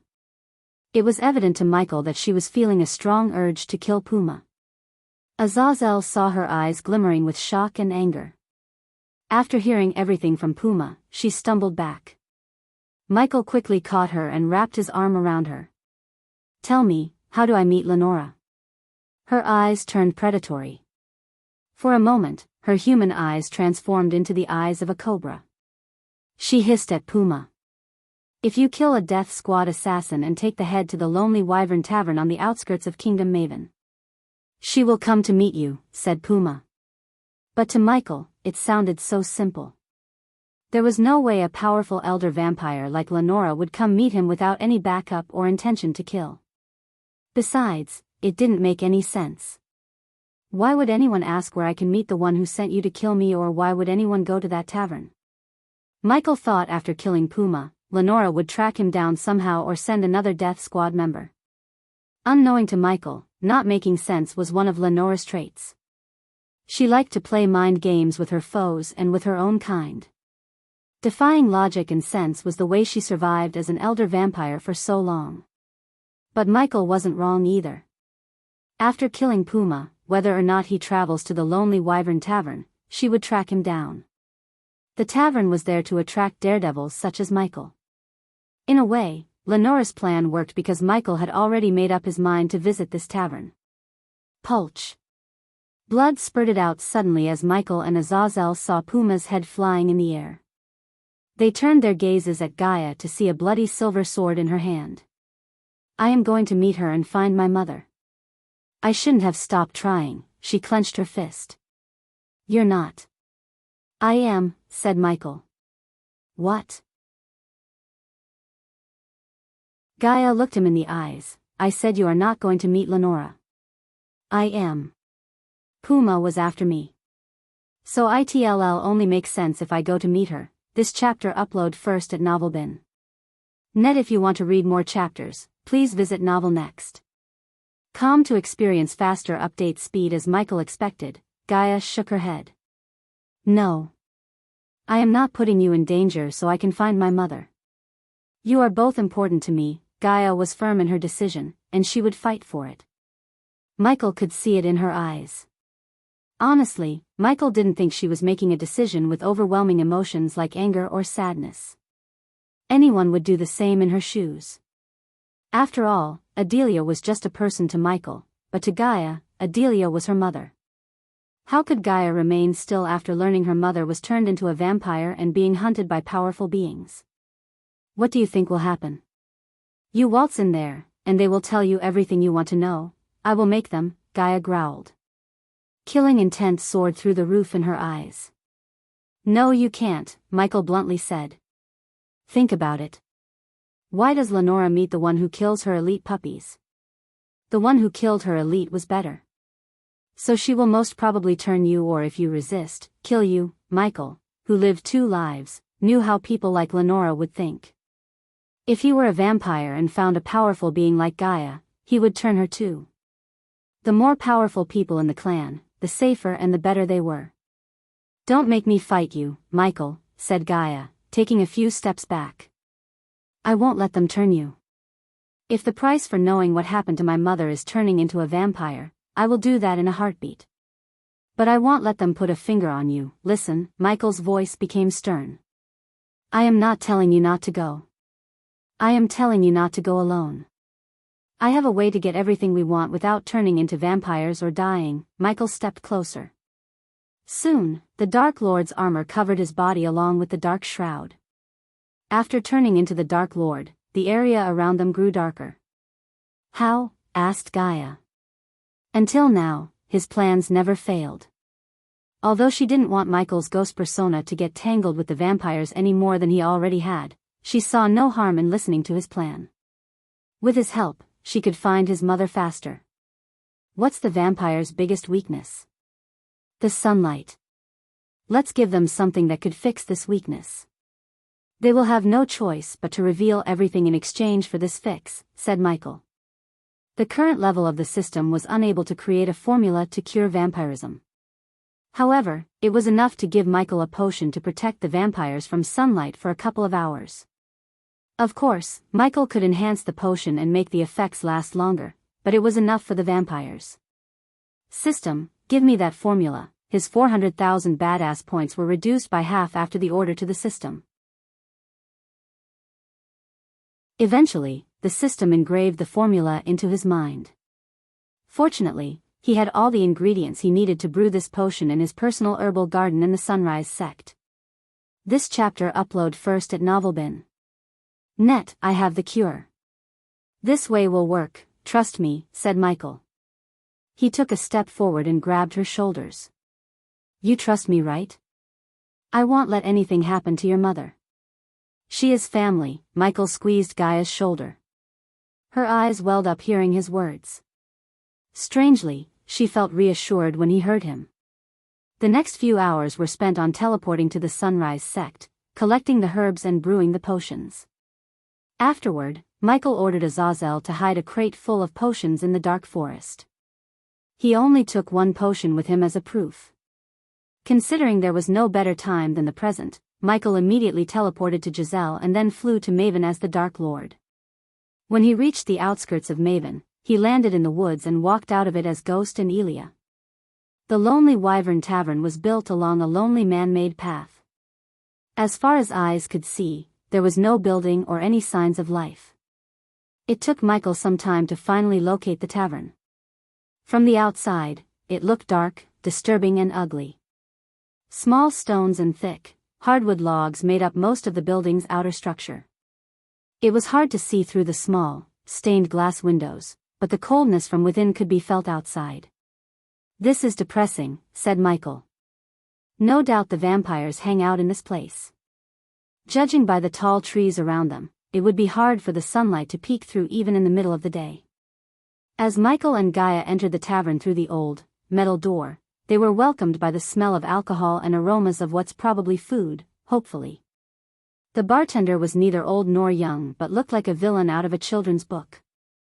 With his long mustache, the scar on his face, and the eye patch didn't help his personality. He was rubbing a glass with a cloth, though it was not getting cleaner. The man made no effort to acknowledge Michael and Gaia's presence. As expected, it was just as horrible inside as it was on the outside. Wooden beams supported the upper floor and the lanterns attached to them.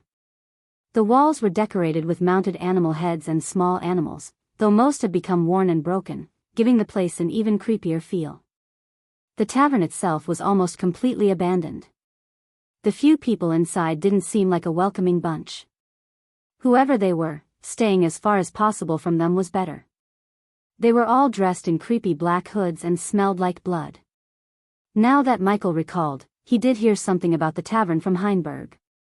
Supposedly it was infamous for something, but for the life of he couldn't remember what for. Though judging by everything in this place, it must be something creepy. Michael led the way to the bartender, letting Gaia carry the head of Puma in a sack. To Michael's surprise, he heard the few people in the tavern sniff the air as though they could smell the blood from afar. Are you lost or something? The bartender didn't even bother to look at Michael when he talked. Not lost. Just searching for someone who visits this tavern often, said Michael. He calmly pulled out the wooden bar chair to sit beside Gaia. Whoever it is, I am pretty sure we don't know them, said the bartender. Name Lenora ring any bells? Finally, the bartender looked up at Michael. Michael smiled. It was obvious he was in the right place. Otherwise, the bartender would have looked shocked and the three guys at the back would have stood up, probably to beat them up. The tavern is closed. See yourselves out, the bartender raised his voice at Michael. So you do know her. Michael pulled the glass the bartender placed on the table toward him. He took out a water pouch from his inner coat pocket and poured the water into the glass. I lost count of how many times I've said this. We can do this the easy way or the hard way. Instead of answering Michael, the bartender signaled the three behind Michael, wordlessly telling them to throw Michael and Gaia out. The novel will be updated first on this website. Come back and continue reading tomorrow, everyone.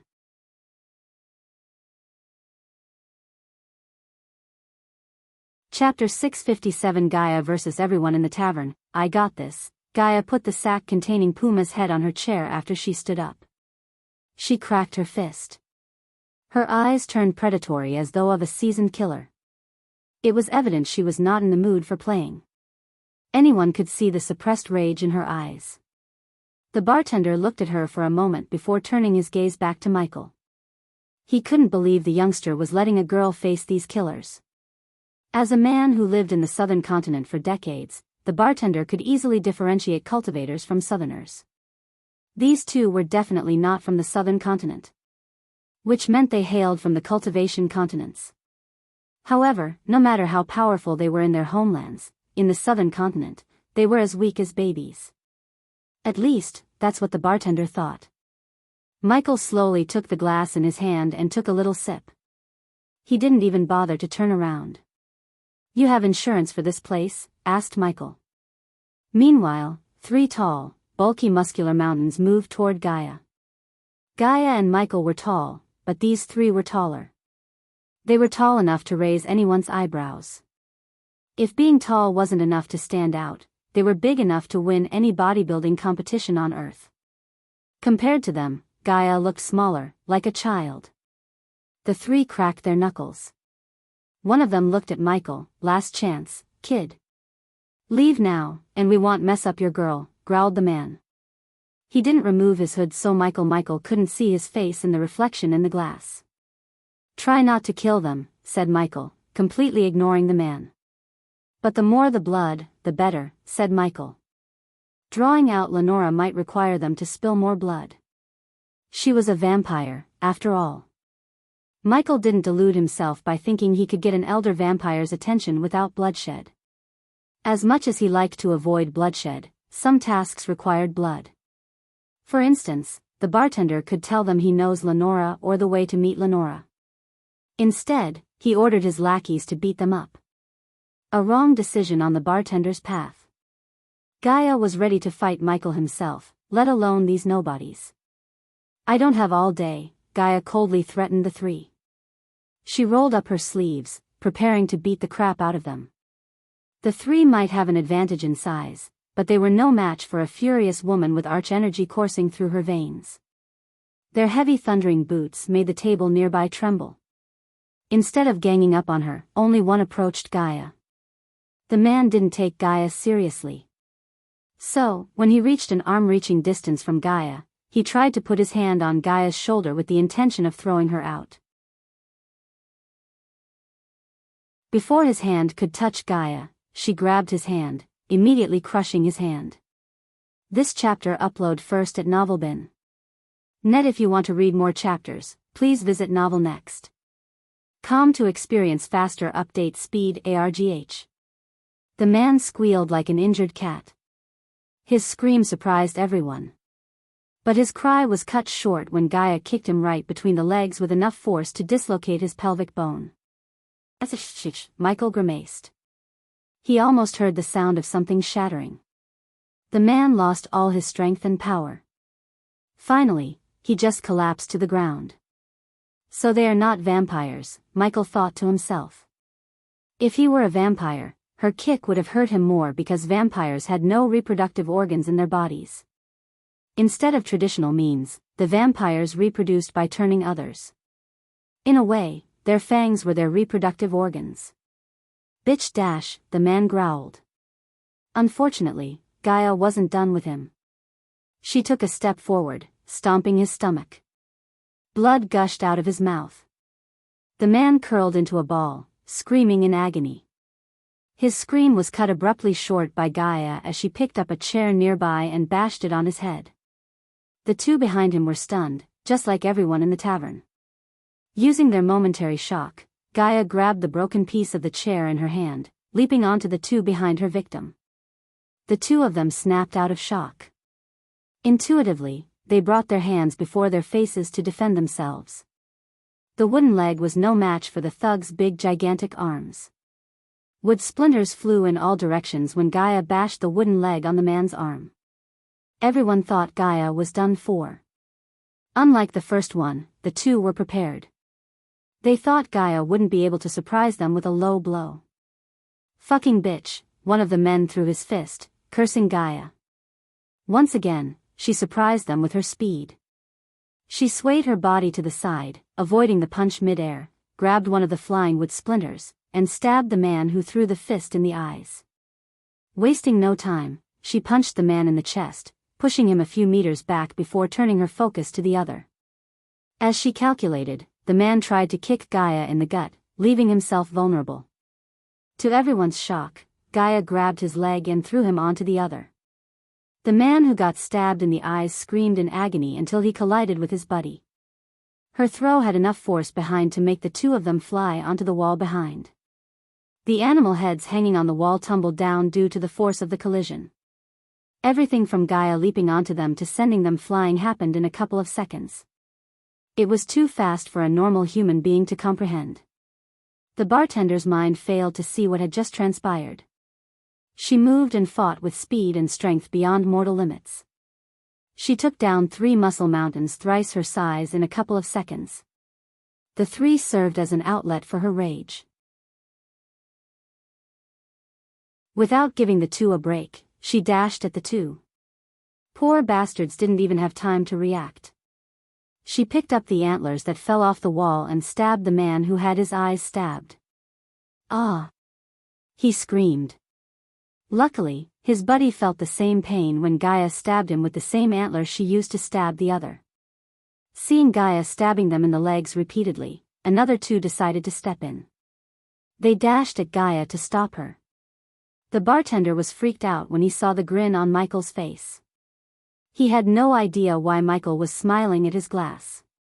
Unlike the 2 who decided to save the 3 were neither tall nor muscular. They were just regular dudes, at least one was a dude, and the other was a woman. Hearing their footsteps, Gaia jerked her head around. When the 2 saw the predatory eyes of Gaia, they trembled. Fear clutched their hearts, making them question their decision to stop her. But it was too late for them. Gaia picked up a chair and threw it at the 2. She wasn't stingy with force, so the chair hit them with enough force to knock the 2 out. The blood spurted from her victims painted her face red. Her white robes were drenched in their blood. Thursday, Gaia spat the blood went into her mouth. She grabbed a chair, dragging it toward the 2 who tried to stop her. To Michael's surprise, the tavern didn't seem to have many vampires. This chapter upload first at Novelbin. Net, tell her to stop. The bartender panicked. He tried to crouch down to pick up the crossbow under his shelf. However, Michael simply grabbed the man by his head and smashed it on the counter. "You know, if she doesn't vent her anger on those guys, she will be cranky. I don't like her being cranky. So why don't we just sit back and let her do what she does best?" Michael whispered into the bartender's ears. "Next time when 2 strangers come asking for information, give them what they want. You are making a big fucking mistake," the bartender growled. "What mistake?" Michael bashed the bartender's head against the table yet another time. The few bottles lined up on the counter fell off to the ground. Glass shattered into tiny bits and pieces, momentarily taking everyone's gaze from Gaia to Michael. "No." On the other hand, the lady who tried to stop Gaia screamed, seeing Gaia raise the chair. Unfortunately, Gaia didn't stop. She brought down the chair with all her might upon them. The 2 of them were instantly knocked out cold by Gaia. "Now tell me where the fuck is Lenora?" Gaia roared. Her mighty roar shook the entire tavern like an earthquake. Seconds passed, turning into minutes. 30 minutes went by in a blink of an eye. At that moment, the tavern was in ruin. All the customers were bleeding on the ground and groaning in pain. There was not a single table that remained intact. She went a little overboard. When she was done, the place reeked of blood and old ale. Standing in the middle of the tavern, Gaia looked like a demon incarnate. The blood of her victims oozed down from her body from head to toe. Finally, Michael let go of the bartender. Once he saw the state of his tavern and the customers, his face lost all color. The man trembled. Demon, that was the first thought that appeared in his mind when he noticed Gaia. Michael slowly placed the glass on the table. He rose from the chair, turning around. First, he just adjusted his robes, and then, he picked up the sack with Puma's head. "Is this enough?" Michael asked, throwing the sack to the dark corner of the tavern. An oblivious man could see nothing but darkness. For Michael, however, the figure hiding in the darkness was clear as day. Gaia turned her gaze to the corner. Surprisingly, she saw a figure stepping out of the darkness. "Lenora," Gaia growled. "The novel will be updated first on this website. Come back and continue reading tomorrow, everyone."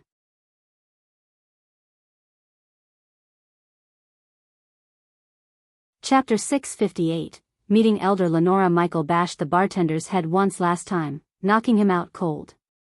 Then, he came to Gaia's side. He squeezed her hand, wordlessly telling Gaia not to do anything. The figure who Gaia thought Lenora slowly removed her dark hood. It was a brown-haired woman in her late 40s. With an oval face and big round eyes, she looked way different than Elder Lenora. For a moment, Michael thought Lenora was in disguise. However, he was proven wrong when the woman introduced herself. "I am Elder Lenora's maid." "You have something for Lady Lenora." The maid tilted her head, directing her gaze at the sack lying in the ground a meter away from her. "Open and take a look at yourself," said Michael. She slowly bent down, slightly opening the sack to see Puma's head staring at her with wide eyes. "I want to meet your elders, including Elder Lenora. What makes you think you can get what you want, ghost?" snickered the maid. He could hear Gaia's teeth grinding against each other. "I want peace and information about someone your kind has put a hit on. In exchange, I will give you something that will change the fate of your entire kind." The maid looked a bit surprised by his words. For a moment, she deeply pondered what Ghost had just said. Only the painful groans challenged the silence until the woman decided to speak up. "What is it?" asked the maid. "Don't waste my time. I will give it only to your elders, not to a maid like you." "Take me to Elder Lenora." Michael's voice became stern and cold. He wasn't in the mood to negotiate with a maid. The maid remained still, without uttering a word. "She will meet you here this Friday, at the same time. For your sake, I'm hoping you have something really interesting," said the maid. To Michael's surprise, she faded into thin air. "Where is she?" Gaia dashed forward to catch the maid, but it was too late. "Friday," Michael mumbled under his breath.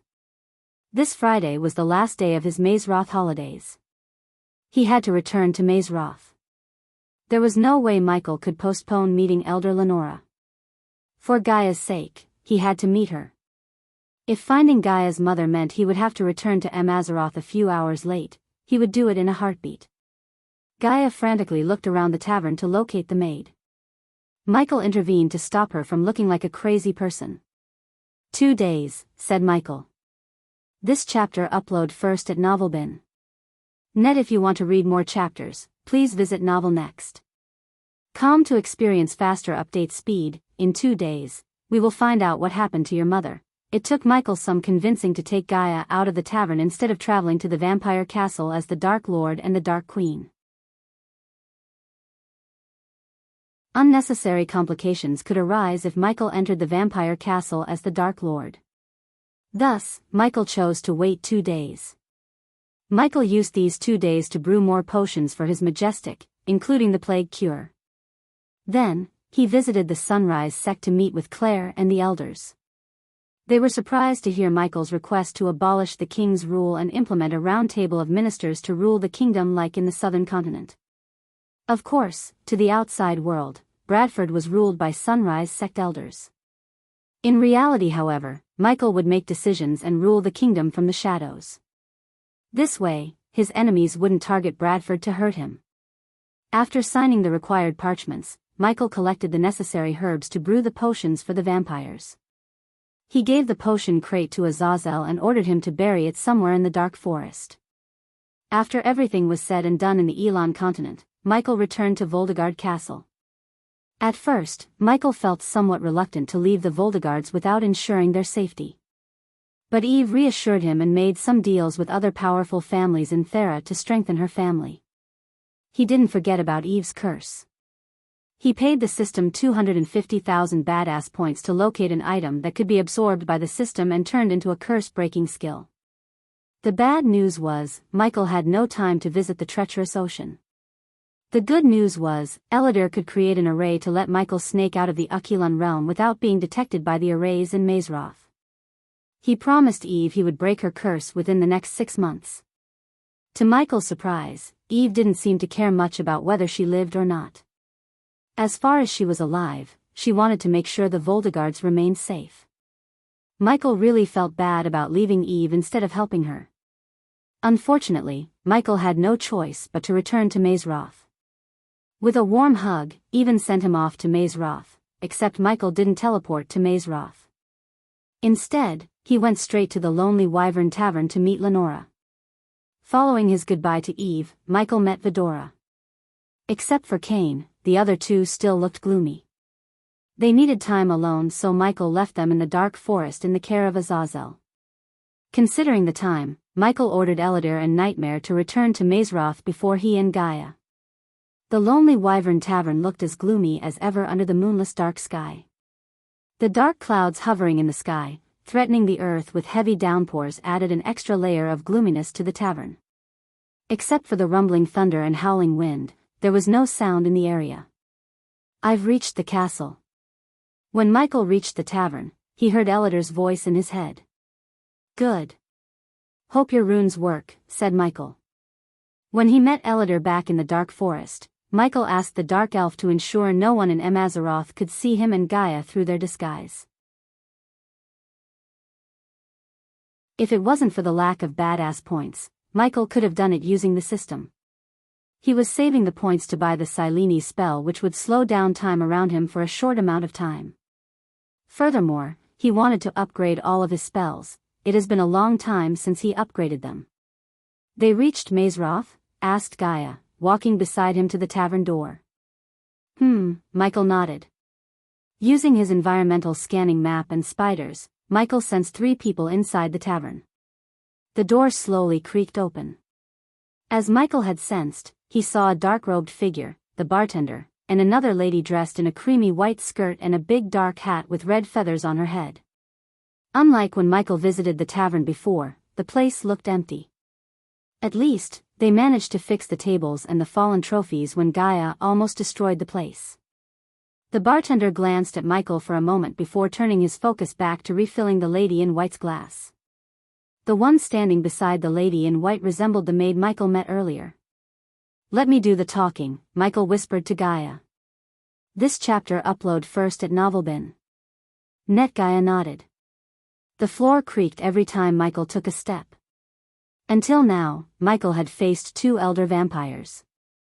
But those 2 were just saplings compared to the ancient elders like Lenora. Just by being in the same room with her, Michael could feel the terrifying aura being radiated by her. In terms of cultivation, Lenora was at the peak of the fusion stage. After Michael's many experiences with the vampires, he learned a valuable lesson. Vampires couldn't be scaled with mere cultivation standards. Their kind had powers beyond cultivation stages. Thus, Michael dared not to underestimate Lenora. Silence fell over the tavern. In the air, a tinge of blood permeated. The bartender's legs trembled in fear. Michael doubted the red liquid the bartender poured into Lenora's cup was wine.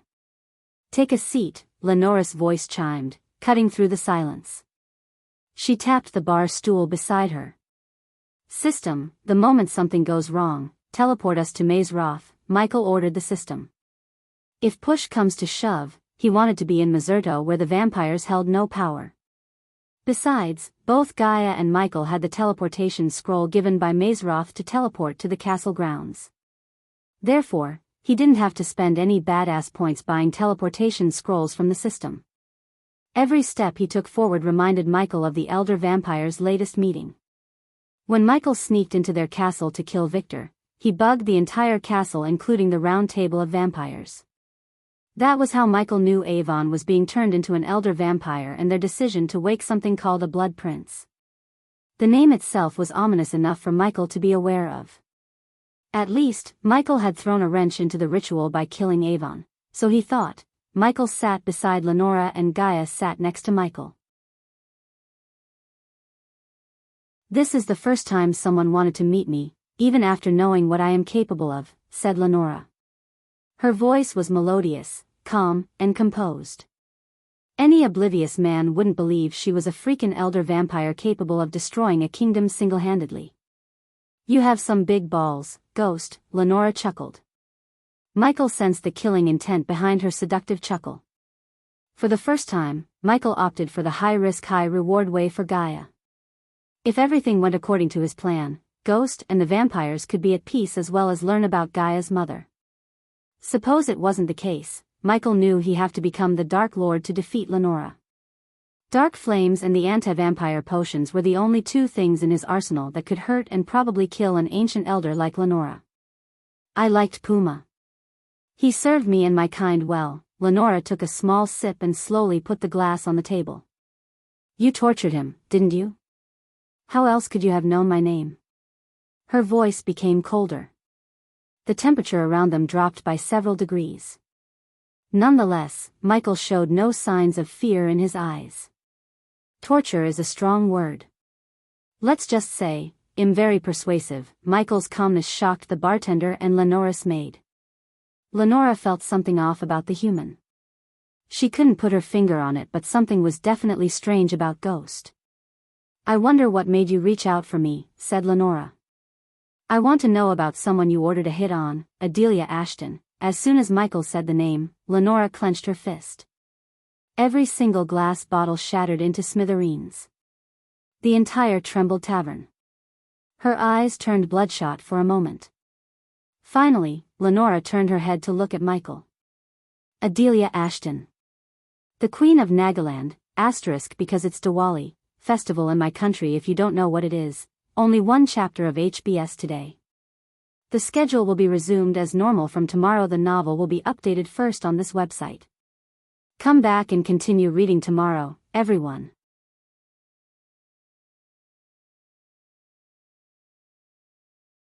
Chapter 659, Deal with the Vampires. How do you know her? Asked Gaia.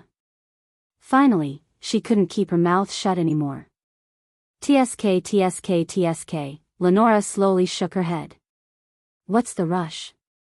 You haven't even seen our hospitality yet, said Lenora. She winked at Michael before snapping her fingers. To Michael's surprise, the scenery around them changed. He and Gaia appeared in a gloomy hall dimly lit with torches. At the center of the hall was a large stone round table. Michael immediately recognized the room. This was the meeting hall of the elders. His spiders were still around. He could sense them. Follow me, Lenora appeared before him. She led the two toward the stone table. The entire hall was silent. As Michael stepped forward, the gentle smell of blood began to permeate the air. The round table slowly opened. Without uttering a word, Michael and Gaia went through the opening and stood in the middle. At the moment, only one stone chair among the 10 was occupied. Soon, figures appeared in the hall one by one. Considering Michael and Gaia had seen them in their surveillance room, they recognized each. The first to appear after Lenora was a brunette. She was Trista. No one would ever think of her as a vampire. She dressed in brown silky robes, leather boots and wore thick red lipstick. She winked at Michael playfully before taking her seat next to Lenora. Following Lenora, Saber entered the room, surprising Gaia with his young look. If she didn't know he was a vampire, Gaia wouldn't throw a second glance at him. He looked like a next-door kid in his teenage years. He still had the baby fat on his cheeks. The two vampires didn't look surprised. Which meant they already discussed bringing Michael and Gaia to their castle. However, Michael wondered where they had this conversation and how they communicated. Because he bugged the entire castle, yet he had never seen them together after their discussion about the Blood Prince. Michael patiently waited for Ingram to join them. His fearless eyes surprised the vampires, especially Saber. Just like Lenora, he also felt something strange about the human before him. Saber couldn't find a word to explain this feeling. If he had to, he would say fear. Why did he feel afraid of the human? Saber asked himself. They were nightwalkers, rulers of the night, and gods among mortals. Yet, the vampires felt a seed of fear sprouting in their hearts. Finally, Michael saw Ingram appear in the hall. The dim torches illuminated his calm-looking face. His ashen hair was neatly tied into a ponytail. Unlike the other elder vampires, he was in armor made of both leather and metal. With the sword dangling on his waist, he looked like the embodiment of the word bravery rather than a vampire. Although there were 10 stone chairs, Michael had never seen all of them get filled. It was always these 4. He recalled seeing a fatty bald vampire when he first bugged the castle. For some reason, that vampire was nowhere to be seen.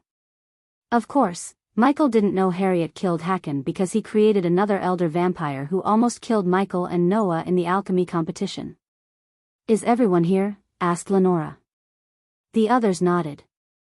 Everyone remained silent, letting the eerie feeling creep into Michael and Gaia.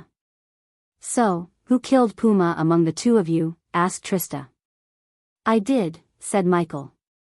"When did you figure out he was a Nightwalker?" asked Trista. "When I saw him regenerate and show his fangs." "Let me get this straight," Trista chuckled, leaning forward. "You found he was a Nightwalker, killed him somehow, and thought it's a good idea to track down the one who sent him?" "Not exactly," Michael shook his head. This chapter upload first at Novelbin. Net. If you want to read more chapters, please visit Novel Next. Com to experience faster update speed. "Then tell us, why are you really here?" said Trista. Michael took a deep breath. "I am here to offer something in exchange for information and peace with your kind," said Michael. "Information about her mother, I presume," Saber calmly said, surprising Michael. He moved his gaze from Trista to Saber. The young vampire leaned back on his stone chair with a smile. "You can hide her face with a mask. But you cannot replace her blood." "A Naga," Saber glanced at Gaia from head to toe. Both Michael and Gaia were shocked. They didn't expect Saber to find out her origin. Michael felt like he had underestimated the vampires. Not just a Naga. The princess of Nagaland. The rightful wonder to the throne and the only daughter of Adelia Ashton, Saber slowly spoke. His voice was mixed with admiration and shock for some reason. Since Michael was pretty good at reading people, he could tell Saber definitely had some respect for Adelia. To be honest, Michael had so many questions about Adelia. The woman intrigued him to the core. At first, she was just Gaia's dead mother. Other than that, Michael didn't have any other thoughts about Adelia. But the more he dug deep into Gaia's mother, he was constantly surprised by her. First, Gaia saw a recording left by her mother. She was a member of the Order who asked Gaia to find the Dark Lord. Then, Elidor revealed Adelia's origins as Wraith, one of the founders of the Order. Now, he learned Adelia might have been a vampire and somehow earned the right to be hunted by the Death Squad. There were so many mysteries around Adelia. It was like peeling an onion. Secrets kept coming one after another. "You don't seem crippled to me," said Ingram. "Tell me about my mother. Where is she?" Gaia ignored Ingram and questioned them all. Michael tried to stop her, but it was too late. Luckily, the vampires seemed amused by her outrage rather than offended. "You may have misjudged the situation, Your Royal Highness," Lenora chuckled. "You're alive because we felt somehow curious about Puma's death and his strange request to meet us," said Lenora. "In other words, you're walking on a line between life and death, so you better keep us curious," said Trista. There was a hidden murderous intent in their voices. Michael stepped forward. "Elders, I am going to show you something." Michael glanced at the elders. They nodded after a while. Finally, with a flick of his wrist, Michael took out a sparkling gold potion.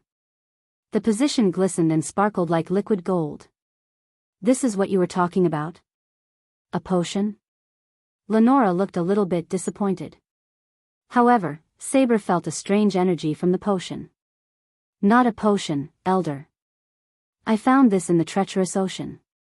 It was left by a 6-star alchemist," said Michael.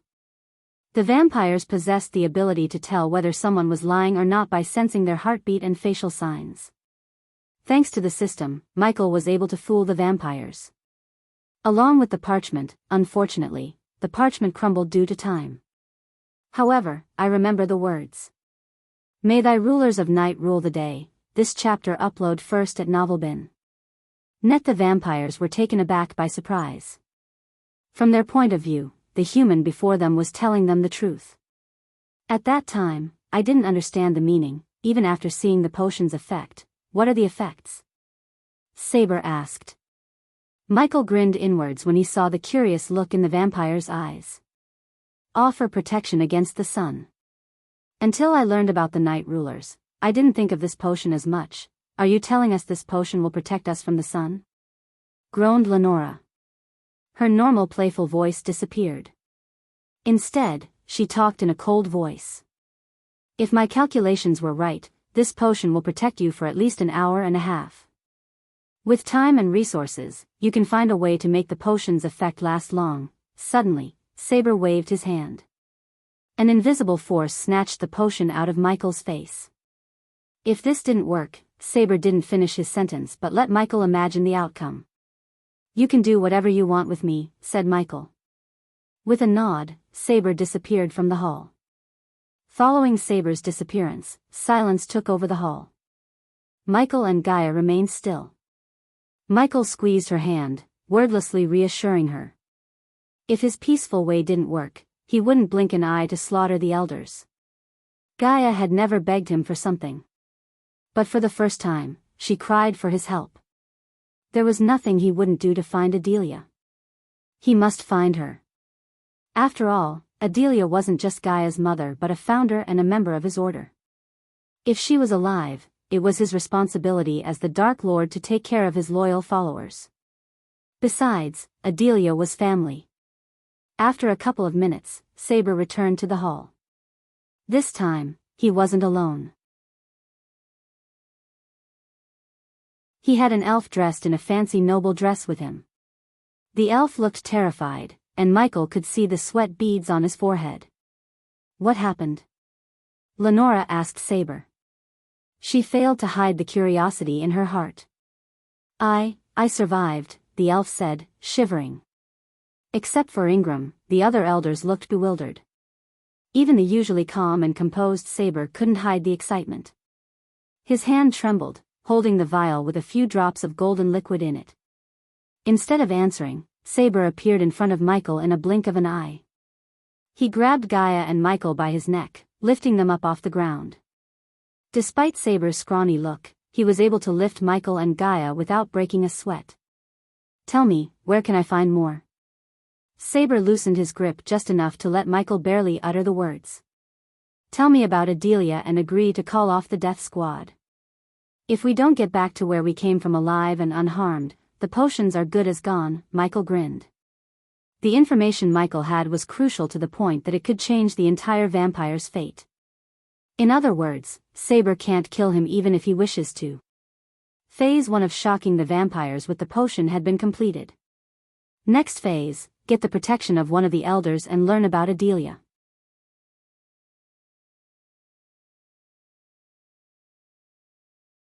Chapter 660, The Blood Prince's Punch. Saber clenched his fist. Seeing Saber lose his calmness stunned the others. Trista and Lenora had never seen Saber like this before. Which led them to believe the potion really worked. To their surprise, Saber released the two of them. Michael and Gaia coughed, running their throats for a moment. It worked. Saber turned around and responded to everyone's curious looks. For a moment, Trista and Lenora couldn't believe what they had just heard. No matter how powerful they were, the sun was their ultimate bane. Even the elders were unable to survive the sunlight for a couple of minutes, let alone the minions. It was the only weakness they had besides primordial flames. At least with primordial flames, they could somehow kill the flame wielder. With the sun, they had no choice. Hence, they never dared to step outside their castles during the day. How many more do you have? Asked Saber. The others were kinda in shock to question Michael, except for Ingram. Michael couldn't read what was going on in Ingram's head. He remained without showing any signs of emotions on his face, as though the potion meant nothing to him. 20, said Michael. What stops us from killing you after you gave us the location? Finally, Lenora snapped out of her shock and questioned Michael. Nothing, Elder. But I'd rather die instantly than live looking over my shoulder my entire life. So here I am, taking a leap of faith, said Michael. Besides, I don't see any other way to find Adelia. The elder vampires took a few moments to weigh their options. Although they were brutal and cruel, they were not dumb. These vampires survived all these years by capitalizing on opportunities and working with valuable assets like Ghost. At this moment in time, the ghost was far more valuable to them as alive than dead. Compared to the potion he gave them, the lives of two half-baked elder vampires and Puma who were stupid and weak enough to get killed was nothing. Moreover, Saber had other plans for Ghost. Saber looked at the others for a moment before nodding at Lenora. Finally, Lenora decided to share what she knew about Adelia with Ghost and Gaia. The one who put the hit on Adelia was Elder Kragan. He's dead. Gaia's heart skipped a beat. But the last time I heard, Adelia ventured into the treacherous ocean, searching for the wise dragon. If I were you, I'd start my search with that dragon. Lenora didn't bother to explain the dangers of venturing into the treacherous ocean. He was just a human. But, since he had given them something crucial and asked them for their mercy, she would call off the death squad until he messes with her kind one more time. How do I know you're telling the truth and not leading us into a death trap? Asked Gaia. Lenora burst into laughter. You don't. But you have no choice either. This chapter upload first at Novelbin. Net. If you want to read more chapters, please visit Novel Next. To experience faster update speed to Michael, Lenora didn't seem like she was lying. Plus, she had no need to lead them into a death trap. Once we retrieve the rest of the potions, I will call off the death squad. But make no mistake, if you ever kill one of my kind again, I will personally come for your life, Lenora threatened Michael. I will not dare to, Michael bowed slightly. Now the location, asked Saber. Michael slowly moved his hand into his inner coat pocket, making no sudden movements. He was about to retrieve the parchment when a sudden thudding sound made the entire hall tremble. The torches were snuffed out by an invisible force. Darkness fell over them. Saber conjured an orb of light, sending it to hover over them. But the orb could hardly illuminate the place. Something sucked all the light, making the place gloomy. Everything went silent. HRRGGM, a demonic growl cut through the silence. Immediately, Michael's neck hair stood up. A powerful being just appeared in the hall. He sensed the being with his environmental scanning. However, Michael couldn't pinpoint the being's exact location. He tried to move but failed to do so. His body simply refused to move. The hall continued to tremble with each thud. Little by little, the thudding sounded closer and closer to them. Michael's nose twitched due to the overwhelming stink of blood in the air. The orb of light could hardly illuminate the place with its dim red flames. Michael glanced at the elders to see a bewildered look in their eyes. He quickly tried to access the spiders around the hall. To his shock, he sensed no spiders around them. Every single one got destroyed. Warning. Warning. Warning. Suddenly, several red warning boxes blocked his vision. The system screamed inside his voice. Michael was about to teleport away from the place when he saw a hulking figure step out of the darkness. The figure was gigantic, red, and muscular to the point any oblivious man would be terrified to even look at it. Even the elders looked puny in front of the towering 8-feet humanoid monster. Two dark horns protruded out of each side of the monster's head. The figure looked like the embodiment of the word demon. The figure snarled, revealing its two long fangs. Blood Prince, Michael heard Trista take a step back, sweating from head to toe in utter fear. System. Michael immediately shouted at the system in his mind. At the same time, the Blood Prince dashed at Michael, destroying the stone table between him and Michael. Unfortunately, the Blood Prince's speed was beyond the limits of Michael and everyone in the room. Even the system wasn't fast enough to teleport Michael in time. As a result, the Blood Prince was able to punch Michael in the chest just before Michael disappeared from the hall. Teleportation.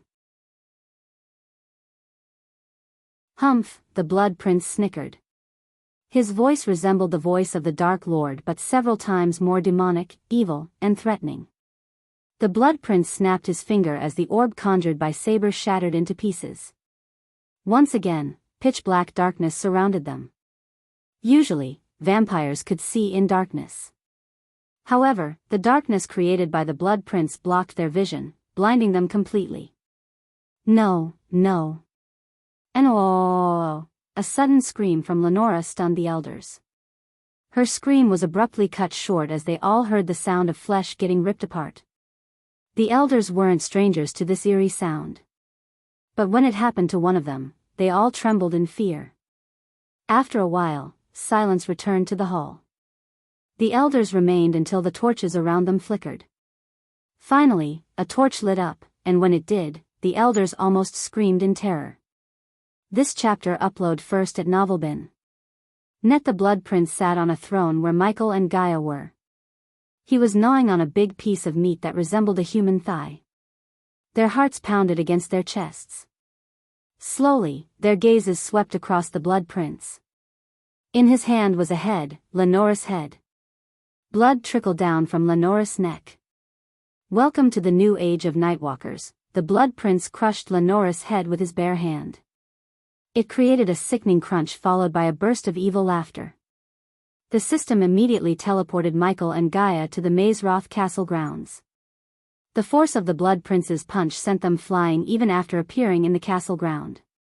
They both hit the ground, crashing through the grass field for a few minutes until they came to a halt. Gaia jumped back to her feet since she wasn't hurt. As soon as she got to her feet, she looked at her side to make sure Michael was all right. To her shock, he was on the ground, shaking. His chest smoked as though someone had set fire to his clothes. Human! Gaia screamed. Her knees turned to jelly as she collapsed to the ground beside Michael. One could clearly see the large fist on Michael's chest. The Blood Prince's fist left a clear burning mark on his chest. Furthermore, the wound ate through Michael's skin. Gaia noticed Michael spurting a dark foam out of his mouth. Sudden panic clenched her heart. She emptied a bunch of healing potions into his mouth, hoping they would heal him. However, the healing potion had no effect on Michael. Even after emptying the third bottle into his mouth, his chest still smoked, radiating a strong scent of burning flesh. Professor Steinmeier, Gaia's head jerked aside to see Gilrine. When he noticed Michael on the ground, the smile on his face froze. He rushed at Michael. What happened to him? Gilrine panicked. I don't know. I found him like this. Gaia didn't even know how she was able to answer Gilrine. Her mind was blank in shock. We need to get him to the infirmary. Now. Gilrine took Michael in his arms and stood back to his feet.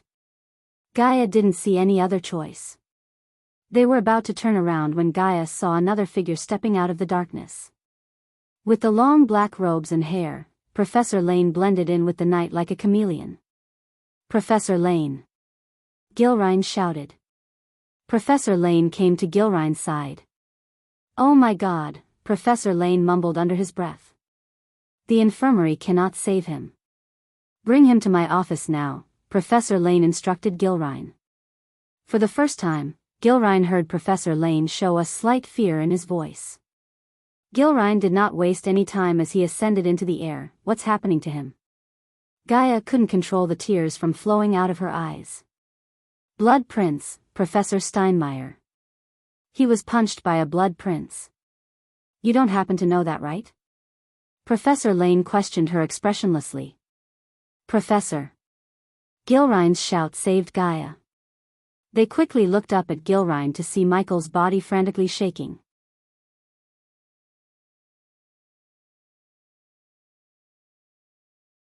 Chapter 661, Holy Maiden Rowena's help. The office of Lane was a gloomy and dimly lit room located in the dungeons. The shadowy walls were lined with shelves of large glass jars filled with slimy, revolting things, such as bits of animals and plants, floating in potions of varying colors. The office had a fireplace. At the moment, it was dark and empty.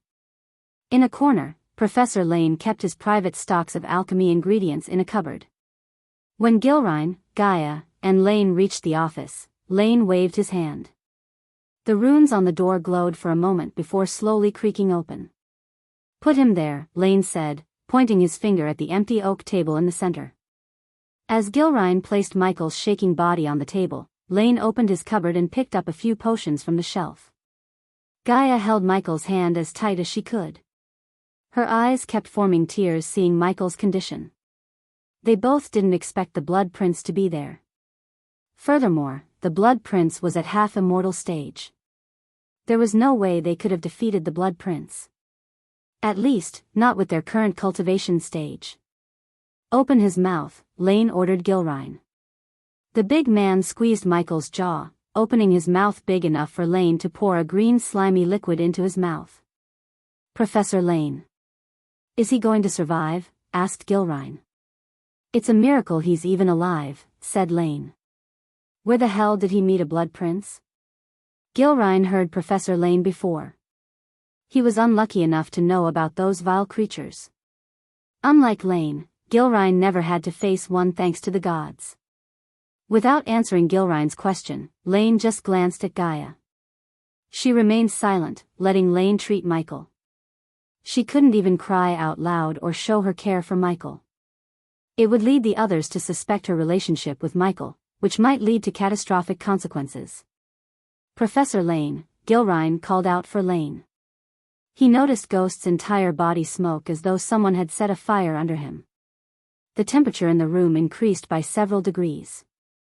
Gilrine felt the heat radiating from his body. What's happening? Gaia panicked.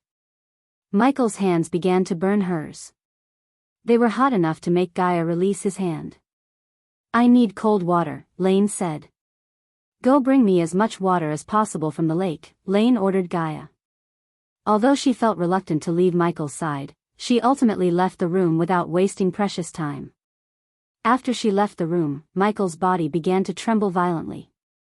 His body was burning hot. Smoke emerged from every part of his body. Shouldn't we inform Headmaster Wulfric? Asked Gilrine. To Gilrine's surprise, Lane shook his head.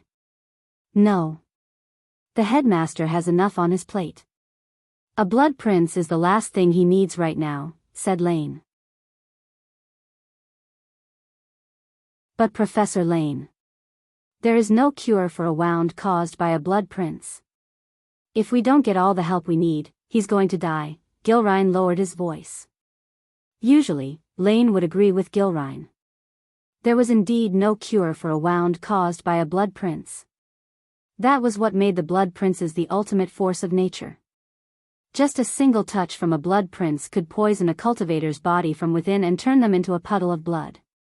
The Blood Princes were the pure breed of vampires.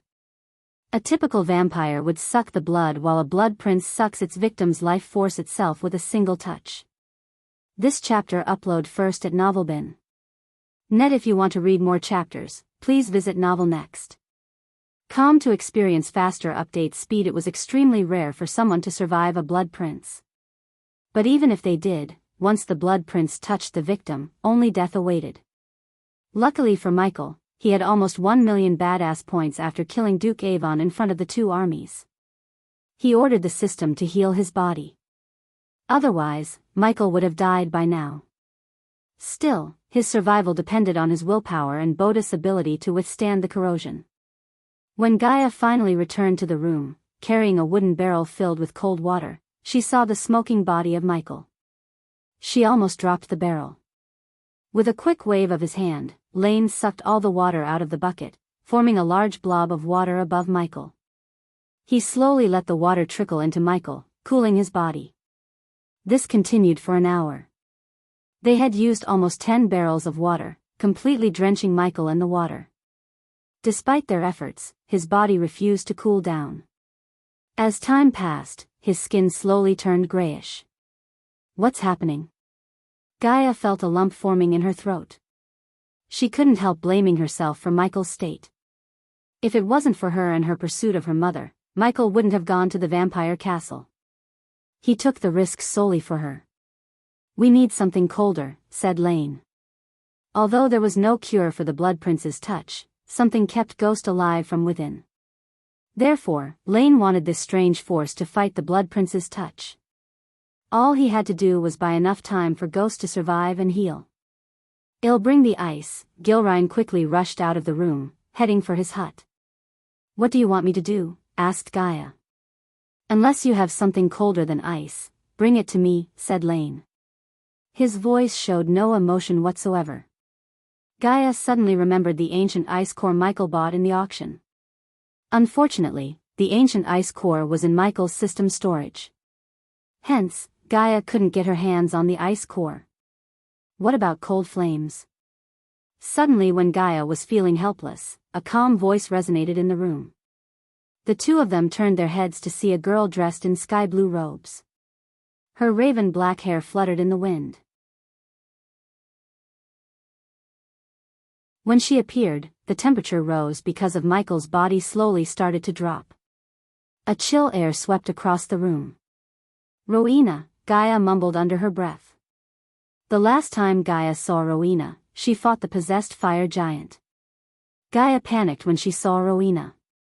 Several questions emerged in her mind. The first was, what if Rowena finds out Michael is the Dark Lord? They were as good as dead once the Holy Maiden learned the truth about Michael. "Holy Maiden," Lane acknowledged Rowena with a small nod. "It's dangerous to use the cold flames, Holy Maiden," said Lane. He knew Ghost already possessed a primordial flame which might refuse to let another primordial flame enter his body. If the two primordial flames clashed inside his body, the result would be catastrophically bad. For instance, the entire room might explode into pieces along with his body. "The cold flames are the only chance he has," Rowena calmly said. She slowly approached Michael and stood beside Gaia. For a moment, Rowena stared at Gaia without batting an eye. Gaia felt as though Rowena was staring into her very soul itself. Her gaze was cold and piercing. A bad feeling emerged in Gaia's gut. "Wait," when Rowena was about to conjure the cold flames, Gaia stopped her. Just like Lane, Gaia was also concerned about cold flames meeting the dark flames. "Unless you want him to die, you won't stop me again," said Rowena. After a deep thought, Professor Lane nodded. "Let her. This might be his only chance." This chapter upload first at Novelbin. Net Gaia couldn't care less about their opinions. She would rather give her life than gamble with his life. However, she saw Michael's finger tap the table. He moved. Gaia exclaimed. "If you want me to cure you, move your finger one more time," said Rowena. To their surprise, Michael tapped the table with his index finger. Gaia finally heaved a sigh of relief inside. If Michael wanted the cold flames, Gaia knew he must have a way to heal himself with the cold flames. She trusted him. Finally, Gaia stepped aside, letting Rowena conjure the cold flames. As soon as the icy blue flame appeared above Rowena's plan, the temperature in the room dropped to the point they could see their own breath. When Rowena brought the flames closer to Michael's body, a thin layer of ice started to cover his skin. Slowly, Rowena pressed the flames against the burning wound on his chest. Michael's body trembled as the cold flames slowly crept into his body through the wound. Initially, Rowena felt something powerful preventing the cold flames from entering his body. But that strong force faded away, and she didn't find any resistance from his body anymore. "I brought ice." Gilrine entered the room with a barrel. His words were abruptly cut short when he saw Rowena in the room. "Holy Maiden, shoo!" Rowena shushed Gilrine as he quickly shut his mouth. He sneaked into the room, trying his best not to make any sound. On the other hand, Gaia didn't take her gaze away from Michael, not even for a second. Rowena continued to send the cold flames into Michael's body, removing the Blood Prince's corrosion from his body. Although it looked like a simple task, a simple mistake could end the lives of everyone in the room. Rowena focused like a hawk on the task. This was the hardest task Rowena had performed in her life. Despite the cold temperature in the room, Gaia noticed Rowena sweating. Her face turned pale. Anyone with eyes should see the exhaustion on her face as clear as day. Yet, Rowena didn't dare to lose focus. Seeing the Holy Maiden's state, Professor Lane took out a blue potion from his shelf. He waved the potion. Under their gazes, the blue potion evaporated into a cloud and enveloped Rowena. Her body quickly absorbed the cloud to revitalize itself. The treatment process lasted for 12 hours. Lane and Gilrine left the room, leaving Rowena and Gaia behind. Eventually, the grayness in his skin disappeared. Instead, his skin glowed. Furthermore, his breathing returned to normal. Except for the burning wound on the center of his chest, the rest of his body stopped smoking out. As Gaia was staring at Michael, the cold flames finally disappeared from Rowena's hand. Gaia looked up at Rowena. "What happened?" asked Gaia. "His body needs some time to heal," said Rowena. "Keep him here. He needs the cold flames for at least a week." "I will be here tomorrow at the same time." Rowena turned around.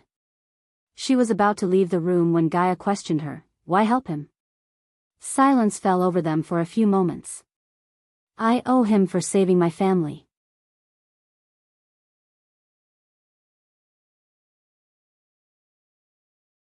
Chapter 662, System Version 7.0 For the next 8 days, Rowena came to Lane's office to treat Michael like clockwork. As a holy maiden, she had no need to help Michael at all. But she was not an ungrateful person. Ghost saved her mother and sister. So Rowena was just returning the favor. Even if she knew Ghost was the Dark Lord, she would have still helped him. On the 9th day after Rowena left Lane's office, Gaia sat on the chair beside Michael, holding his hand as usual. When Lane asked why she was staying with him, Gaia simply said it was her duty to keep every student alive. She also informed him she wanted to be with Ghost in case he woke up. She wanted to be the first one to know what happened to him, at least that's what she said to Lane. The office was gloomy and dark. Except for Michael, only silence and grief accompanied Gaia. Seconds turned minutes and minutes turned hours. Gaia gently brushed Michael's forehead, hoping he would wake up. She didn't know how long she could keep Nightmare in control. The dragon may be kinder than many of his kind, but when someone hurts the people he loves, he would go to any lengths to destroy them. Ever since Nightmare had known what happened to Ghost, he was shouting at Gaia and Elidor to let him go outside. He wanted to burn the vampires to the ground. Only if she wasn't weak, Gaia would have done that already. The night went uneventful until the room suddenly started to become darker and darker. She looked up to see a dark cloud enveloping Michael. Golden lightning bolts appeared out of nowhere, dancing around Michael. Gaia immediately stood up. To her surprise, she saw a movement in his eyes.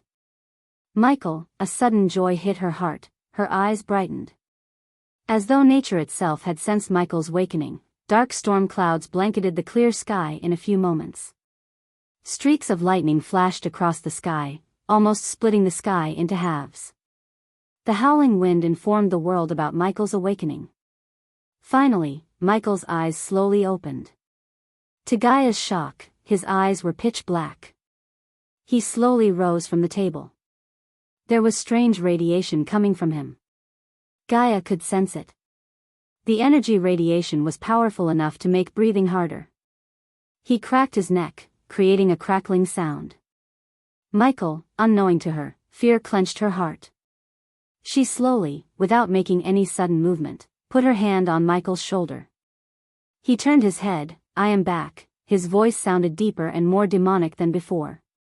Surprisingly, Michael didn't use any voice modulators. His natural voice turned like this. It took Michael a moment to adjust his voice. "I am back," Michael repeated the words. This time, in his normal human voice. Despite the darkness, the spooky voice, and the strange energy, Gaia jumped at him, hugging him as tight as she could. "I am so sorry," Gaia sobbed. It was obvious she blamed herself for what happened to Michael. However, Michael solely blamed himself. If he wasn't weak, the Blood Prince couldn't have hurt him. "Why? I experience near-death experiences like having breakfast," Michael smiled. In her joy of seeing Michael wake up, Gaia failed to notice the troubled look in his eyes. The Blood Prince's punch affected him to the point he had to spend 300,000 badass points to temporarily heal himself. According to the system, he had to break through to the half-immortal stage within the next 6 months. Otherwise, his body would decay and he had to start everything from the beginning. That meant, a new body at the first stage of cultivation. Simply put, everything he worked hard and built would go down the drain. As long as Michael was alive, he wouldn't let that happen. Thanks to Rowena and her cold flames, Michael woke up in just 8 days instead of the system's estimation of 3 months. His current situation was a blessing in disguise. Plus, it made venturing into the treacherous ocean a high priority. Killing the mutated beasts in the treacherous ocean was the fastest way to reach the half-immortal stage. But he must forget to upgrade the system to level 7. Because of his actions on the battlefield, he had 600,000 points even after spending 300,000 to heal himself. We cannot be seen like this here. I'll be here until morning. You make sure Elides is all set in my room to activate the array, said Michael. After a long moment of thinking, Gaia eventually decided to leave him. The moment Gaia left the room, Michael willed the system to show how many gold coins he had in the system's storage. His total net worth at this point was 25 million. He kept 11 million with him in the storage and the rest in the Grand Spire Bank. The latter was his backup funds. Without a second thought, Michael ordered the system to convert the entire 11 million into badass points. I am sick of this slow-paced journey of mine, Michael mumbled. He played too safe and it resulted in him getting his ass kicked. The number of enemies he had grew by the day. To be honest, Michael became sick of it. This chapter upload first at Novelbin. Net. If you want to read more chapters, please visit Novel Next. To experience faster update speed. It was time to remove some heads and root out some pests in his life. Conversion completed. The host has received 440,000 badass points. Michael took almost 8 months to upgrade the system from version 5 to 6. In stark contrast, he decided to upgrade the system to version 7 in just 2 weeks. All because of his actions on the battlefield. He almost wished for more wars in this world so he could earn millions of badass points in a single day. System, upgrade yourself, wow. That's really fast. I wish there are more blood princes out there to knock some sense into you, host, the system ridiculed Michael. The system upgrade will take 6 hours. You won't be able to use the system during the upgrade process. I expect a free spell token from you, system, said Michael. He was still sitting on the table. If you ask nicely, the system might give you one. Michael jumped to the ground from the table. Please, to Michael's surprise, the system gave him no response. It began to upgrade itself while Michael laid back on the chair Gaia was sitting on. Since there was nothing else to do until the system finished its upgrade process, Michael closed his eyes to meditate. 6 hours flew by in a blink of an eye. Michael opened his eyes when he heard the system's notification in his mind. The system upgrade is completed, current system level 7, 0. The host can now have up to 35 subordinates. The host has received 1 free spell token as a gift for upgrading the system. I'll take the Silene spell please, Michael said. He didn't even bother to take a look at the spells in the store. Ding, the host has successfully acquired the level 1 Silenes. This chapter upload first at Novelbin. Net, the bubble lasts for 5 seconds. The area of effect is a 0.5 meter radius. Michael heaved a sigh of relief. His next task was to get enough experience points. Michael had 2 plans to raise his level. To get the first plan running, Michael contacted Azazel. My lord, Azazel, initiate plan Dark Sweep. Start with the heads of the 3 big sects. Can I coordinate with Lady Kaplan, my lord? Asked Azazel. Yes, plan Dark Sweep was Michael's quick way to get experience points. Up to this moment, Azazel watched the feeds in the surveillance room and listed potential targets for the order of death to kill. Now that Azazel had a physical body, Michael was able to send his butler to kill some of the targets, starting with the sect masters of the 3 big sections. After their deaths, there would be a power vacuum. Hopefully, this power vacuum would destabilize the sects enough for Elder Ella and Claire to take over the sects entirely or bite a chunk out of these sections. Once the 3 heads were dead, Michael could not only receive experience points, but the status of the Sunrise sect would also rise beyond his expectations. Use the Molten Plague with care, Michael instructed Azazel. Before leaving for Azaroth, he gave Azazel a few crates of Molten Plague, just to use in a situation like this. I will, my lord. I received information about a secret meeting between the three heads from Lady Kaplan. It's a good opportunity to kill all the three heads. When is this meeting? In 12 hours, answered Azazel. Then I expect the good news in 12 hours. Azazel, don't get caught. I want, my lord, Azazel calmly answered Michael. Confidence reeked in his voice instead of any uncertainty. After cutting the communication with Azazel, Michael quickly took a glance at his status. Since he had upgraded the system, the experience level cap for level up in the fusion stage reduced from 1 million to 800,000. Killing a fusion stage cultivator would give him 500,000 experience points. He roughly needed 3 dead fusion stage cultivators to level up. Lucky for him, each sect leader was at the fusion stage. You're up, Michael heard Lane's voice from behind. Michael slowly turned around to see Professor Lane enter the office with his usual expressionless face. Thanks to you, Professor. Sit. Professor Lane pointed at the chair before the oak table before sitting on his chair. Although Michael had reached Professor Lane's cultivation level and was just a few items away from reaching 6-star alchemist, he respected the man. His knowledge and experience was a droplet compared to Professor Lane's ocean-like knowledge. Professor Lane might be the first man Michael looked up to as a mentor after Spectre. Usually, I don't poke my nose into students' business. I simply don't care, said Lane. Judging by his tone, Michael could tell it was indeed the case. But your matter is different. You endangered Mazroth by almost bringing a blood prince to our doorstep. What do you have to say for yourself? The novel will be updated first on this website. Come back and continue reading tomorrow, everyone.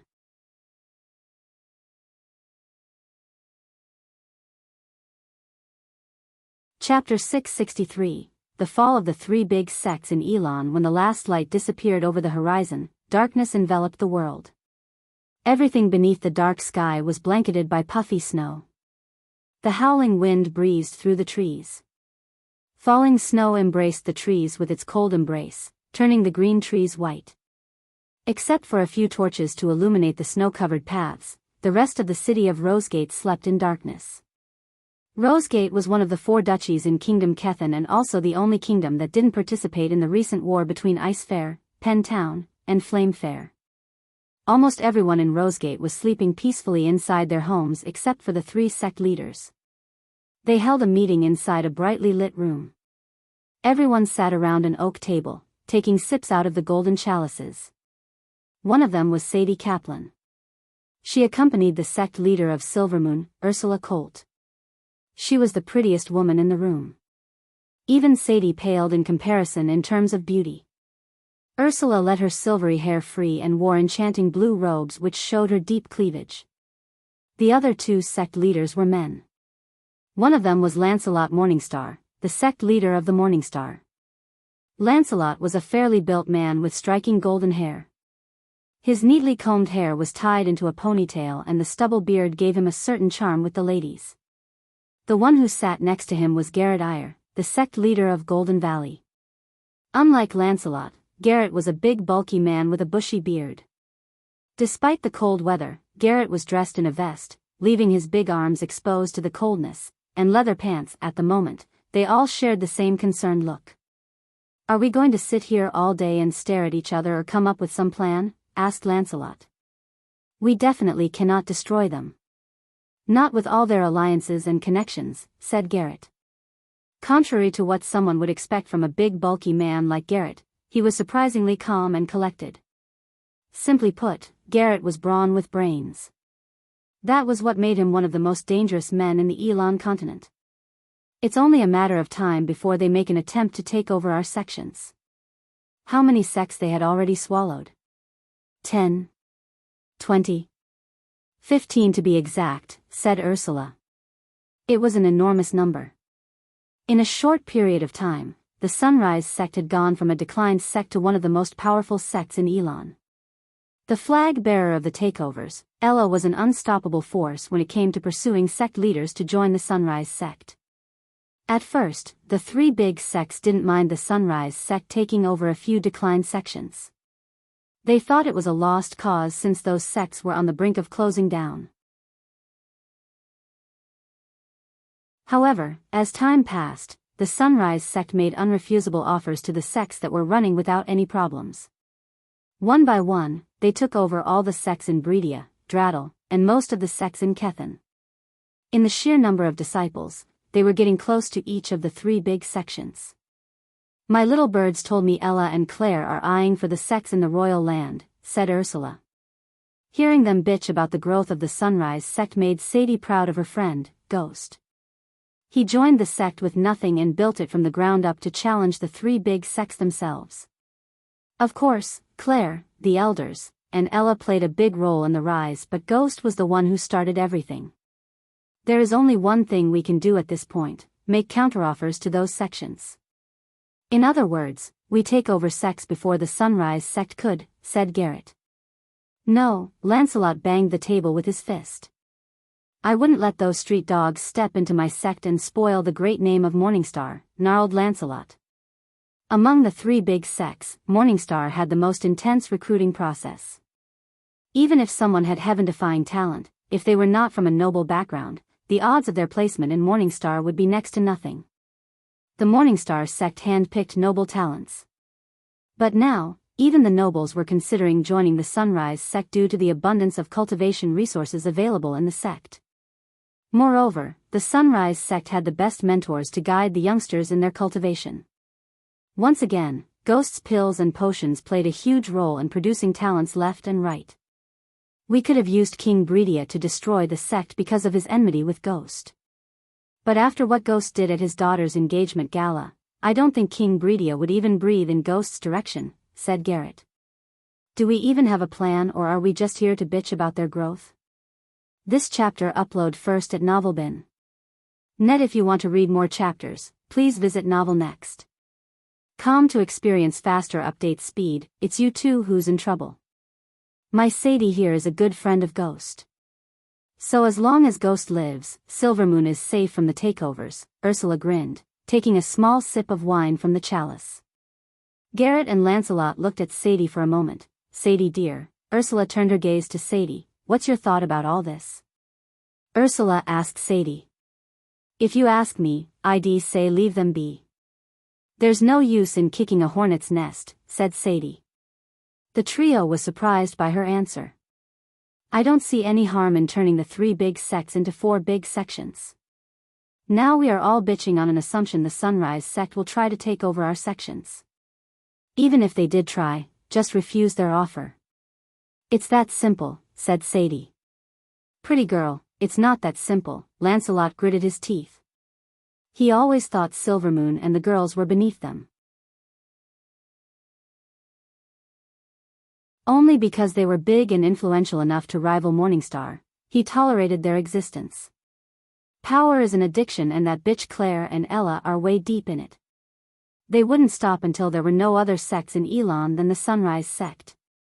If you don't believe me, my spies with Ella told me she was indeed talking with some of the elders in my sect. The moment I return to the sect, have to make an example out of these traitors, snickered Lancelot. So they had already begun the takeover of our sects, Garrett sighed. It's not that I don't believe your spies, but if what they said was true, we have a reason to wage war against them. They might be powerful, but they cannot win against the three of us combined, said Ursula. Lancelot, Garrett turned his gaze to Lancelot. Don't kill the elders. Make them record their shady deals with Ella in a recording stone. We use that as leverage to ask Claire's hand in marriage for someone worse. We force Claire to kill him. Use that as an excuse to wage a war against them. It's a classic way that works every single time, chuckled Garrett. Sadie sighed inwards, almost feeling pity for these fools. Although Sadie seemed to be in cahoots with Ursula, Sadie hated Ursula to the core. She had turned the Silvermoon into a whole house. The entire continent called the Silvermoon girls bitches due to their cultivation style and the task they performed under the order of Ursula. She picked up poor little girls and turned them into harlots when they came of age. With the Dark Lord's help, Sadie could finally take the Silvermoon in a different direction. For that to happen, Ursula had to die first. Lady Kaplan, it's time. Suddenly, Sadie heard Azazel's voice in her head. Her heartbeat slowly increased. Taking a deep breath, Sadie put her hands under the table and took out a vial of the molten plague from her space ring. She released the vapor into the air. Unknown to the 3 sect leaders, they began to breathe in the poisonous air. This chapter upload first at Novelbin. Net, I have an infamous man whore in the sect. It's time he gets a chance to settle in life, Lancelot chuckled devilishly. To a bad marriage, Ursula raised her chalice for a toast. But when raised her chalice, she coughed. Following her, Garrett also coughed violently. What the fuck? Lancelot growled, but he too fell victim to the violent cough. They were confused. Suddenly, the bright chandelier flickered. Flower barrier, to their shock, Sadie waved her hand, casting a spell around them. In a blink of an eye, a wall made of flowers appeared around them, trapping them inside. Sadie, Ursula growled. Her eyes turned bloodshot. It was obvious to them that Sadie had poisoned them somehow. Because she was the only one who remained without coughing. Garrett quickly reached out for the battle axe behind him as Lancelot tried to cast a counterspell. To Lancelot's shock, he couldn't feel the celestial energy around him. While the chandelier was flickering, Ursula saw a figure coming through the blue flower wall around them. The flowers turned black and crumbled to ashes when the figure touched the wall. The moment they saw the figure, their eyes went wide. Fear clutched their hearts tightly. At this moment in time, not a single one remained without knowing the name the Dark Lord or Lucifer. His black robes, the dark clouds around him, and the flickering lights were dead giveaways. Dark Lord, Ursula mumbled. She crawled backward in utter fear. Unlike the trio, Sadie was nonchalant. She just took a step back, letting the Dark Lord handle them. Garrett finally managed to grab the battle axe. He was about to swing the axe at the Dark Lord when 2 black beams shot out of the Dark Lord's eyes, penetrating straight through Garrett's head. The battle axe fell from his hand with a loud thud, followed by his lifeless corpse. Lancelot was in shock. But before he could do anything, the Dark Lord turned his gaze toward him as the dark beams cut Lancelot's head clean off of his shoulder. Blood spurted out from his neck, painting the table red. Sadie, Sadie, help me. Ursula lost all the courage to fight as a result of the fear toxin. She grabbed Sadie's leg, begging for her help. Go to hell, bitch. Sadie grabbed Ursula by her hair and threw her to the Dark Lord. Sadie saw the Dark Lord cup Ursula's face. Ursula struggled frantically.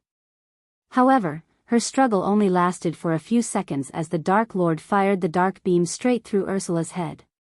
The beams went through Ursula's eyes, forming 2 big holes in her head. The trio survived almost 100 years in the world. But their light of life was snuffed out by the Dark Lord in a few seconds. From tomorrow, the Silvermoon sect is yours, said the Dark Lord to Sadie.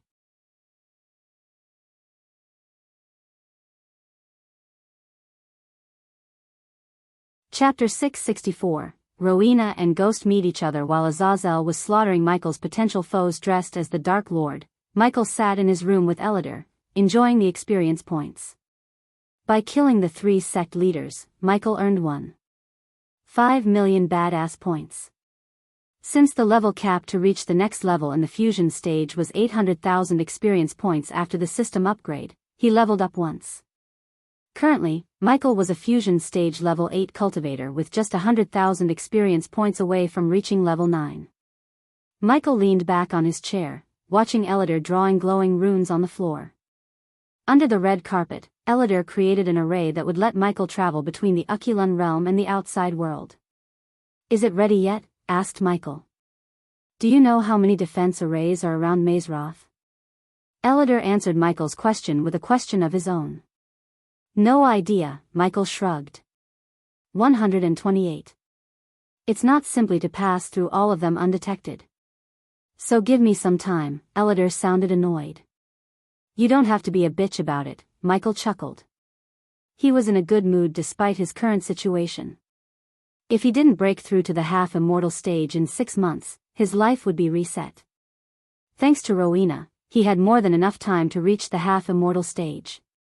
The big obstacle that stood between him and reaching the half-immortal stage was system upgrade.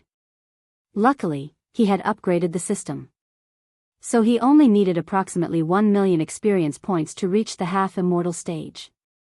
In other words, he was just a one fusion stage kill away from the half-immortal stage.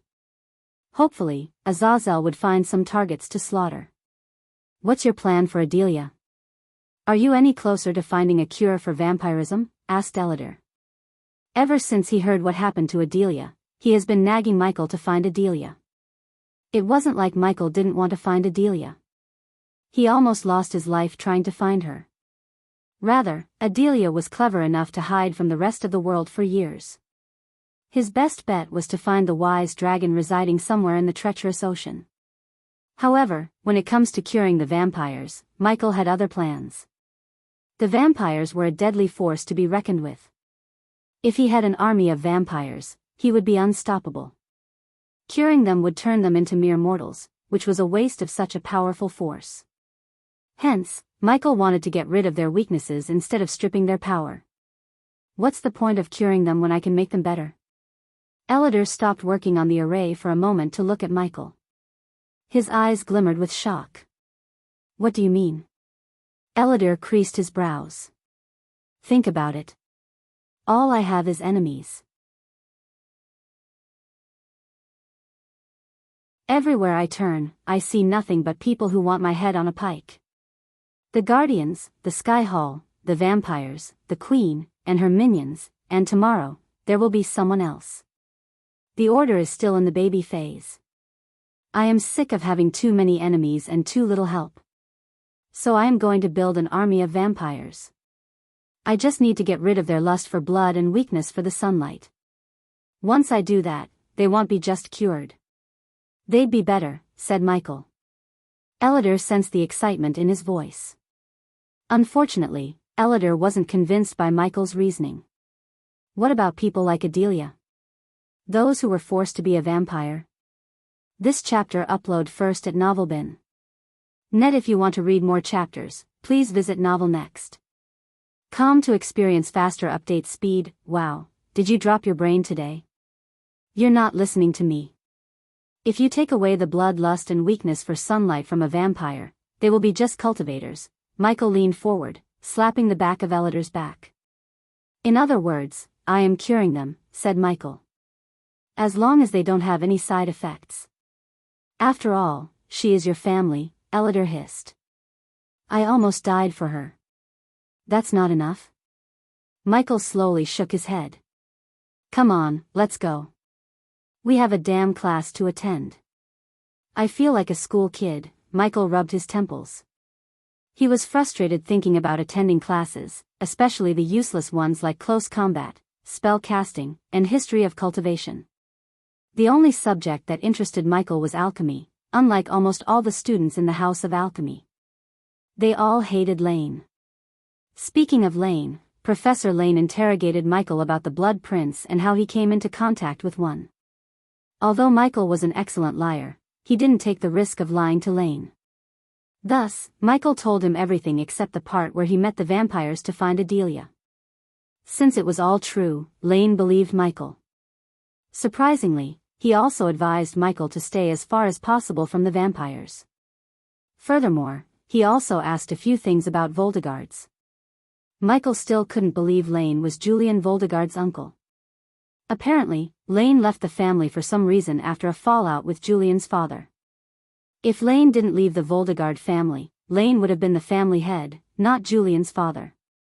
Since Michael and Lane were close, Michael told Lane about Eve's curse. A partial reason for telling Lane about the curse was to change the topic from the vampires. Because of Michael's decision to tell Lane, as the head of House Alchemists, Lane granted Michael 2 weeks leave. So could leave Azaroth for the treacherous ocean whenever he wanted.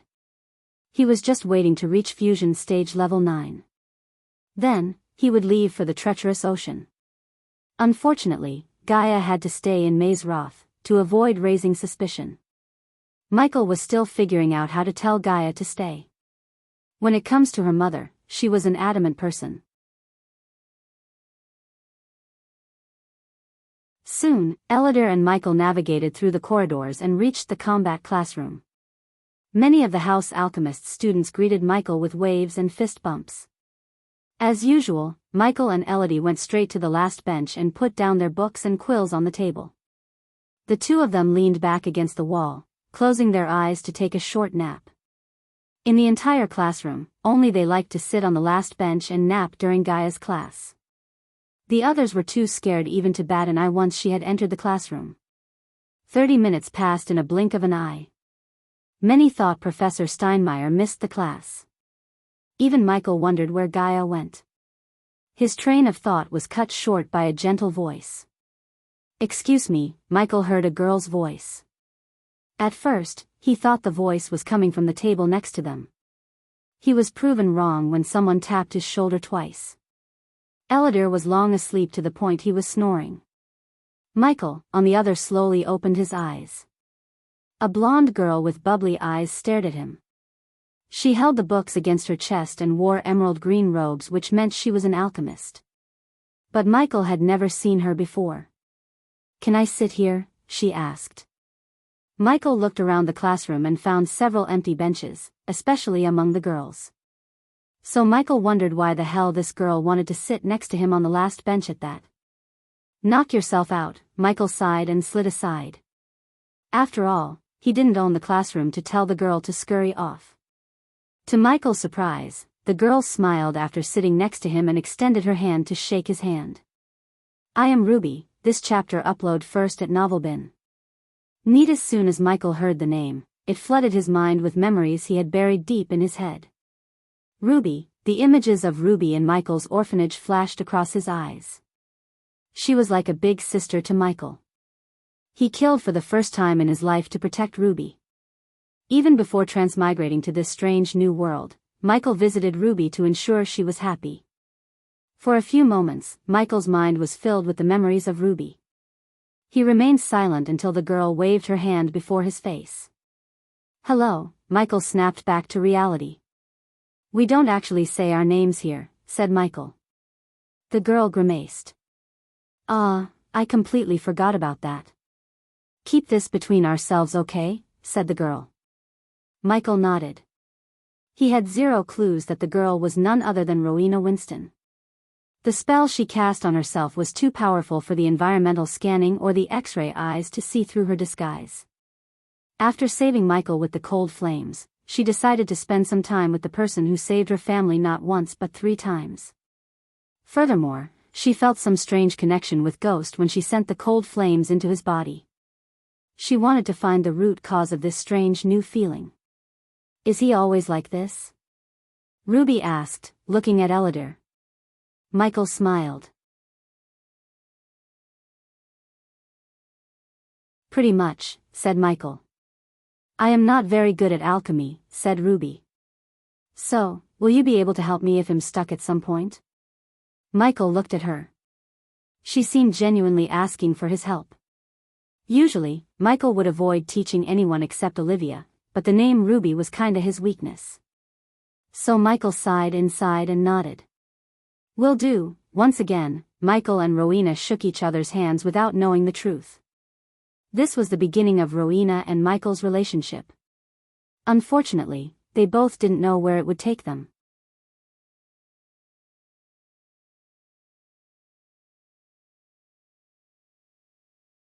Chapter 665. Not so friendly duel. Rowena didn't know Ghost was the Dark Lord and Michael didn't know Ruby was actually the Holy Maiden, Rowena Winston. Without knowing each other's secret identity, they conversed like old friends. Since both of them were siblings, they became friends more quickly than one would expect. The usually silent Rowena felt comfortable and friendly with Ghost as though she was walking to Noah.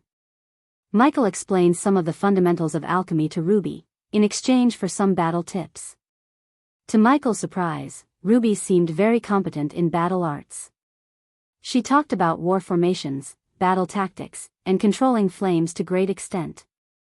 Their conversation went on for almost 15 minutes until Gaia finally entered the classroom. Her glance swept across the hall.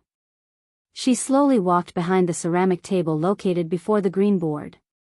After staring at the students for a while, She flicked her wrist as a silver parchment appeared in her hand. She opened it up for the students to see, but except for the front row students, the others couldn't read the words.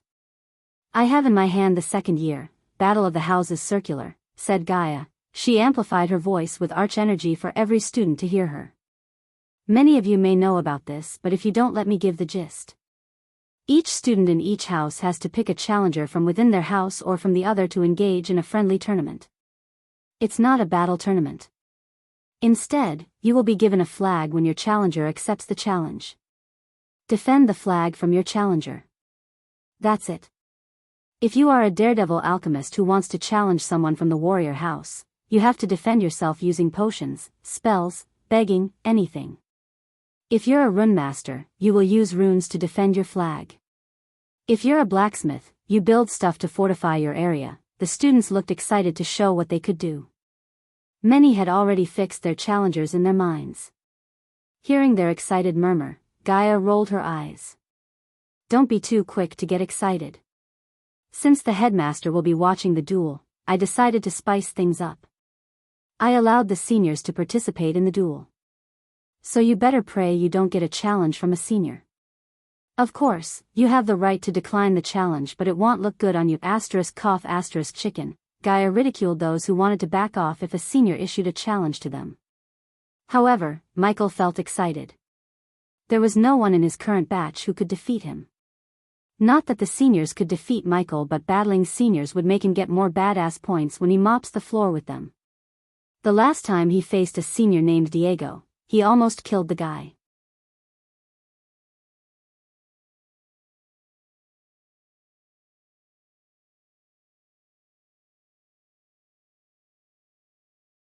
She didn't want to cause a ruckus again. Among the students, Victoria and Edith stared at the scene with pure curiosity, especially Victoria. She wanted to witness how Ghost was going to handle Diego. If it wasn't for Deacon, Victoria would have challenged Ghost, just to see who was the most powerful among them. When Diego reached the last bench, he slammed his fist on the table, waking up Elidor. What the heck is happening? The dark elf yawned, stretching his muscles. Then, he noticed Diego staring at Michael with eyes full of killing intent and hatred. Michael didn't react much. He just leaned back. You made a huge mistake, pal, growled Diego. Most of the students stopped their chit-chatting to focus on Diego. That is. Michael dragged his words as though he had no idea what Diego was talking about. Diego, Bethany called for Diego. She placed her hand on his shoulder, but he pushed aside her hand. Listen to you buddies and save yourselves further embarrassment, said Michael. He slowly stood up, followed by Elidor and Rowena. He came face to face with Diego.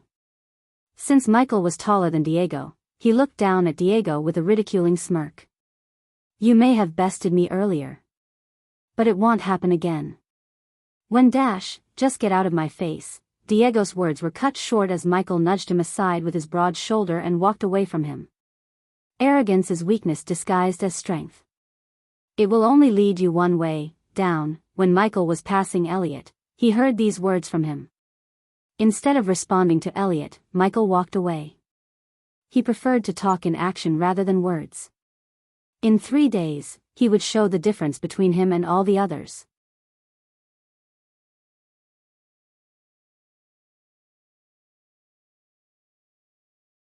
Chapter 666, Nightmares. 3 days flew by in a blink of an eye. In the 3-day, Azazel, Arya, and Sadie ended Michael's potential foes who planned to interrupt the Sunrise Sex rise. Thanks to the trio's perfect coordination, the assassinations went without a hitch. As a result, Michael reached the fusion stage 10 and was just 300,000 experience points away from breathing through to the half-immortal stage. Finally, having subordinates and an order paid off for Michael. He couldn't have earned experience points this fast without them. Now that the Dark Lord was killing people while Ghost was in Maze Roth, even the sea folk wouldn't think of Ghost as the Dark Lord. Are you ready for today's duel? Michael slowly opened his eyes to see Nightmare sitting atop his chest. Michael took a short nap to make himself reinvigorated. Elidor on the other hand didn't even bother to think about the duel. Instead, He focused on finishing the teleportation array, and finally, he managed to finish it. Now Michael could travel back and forth without buying a teleportation scroll from the system. Furthermore, the defense arrays in Azeroth wouldn't detect Michael. Deacon is at the core strengthening stage. I am at the steps of the half-immortal stage. There is no duel. It's going to be me kicking his ass in front of all the Maze-Roth, Michael said, playing with Nightmare's growing horns. What if Deacon sensed your cultivation level? Asked Nightmare. He would have still gone for it, said Michael. I think so too. But still, I want to see what a 4-star blacksmith can do, said Nightmare. Even Michael wanted to see the capabilities of a blacksmith in a battle. He wondered how Deacon would utilize his talents in the duel. The more amazing things Deacon does, the more badass points he would receive by defeating him. Eladir, Michael turned his gaze toward Eladir. The half-elf was sitting before his work table and busy trying to create some new runes. He finally slowly turned his head around after Michael called him. Don't make it look too easy. Apparently, the headmaster will be there.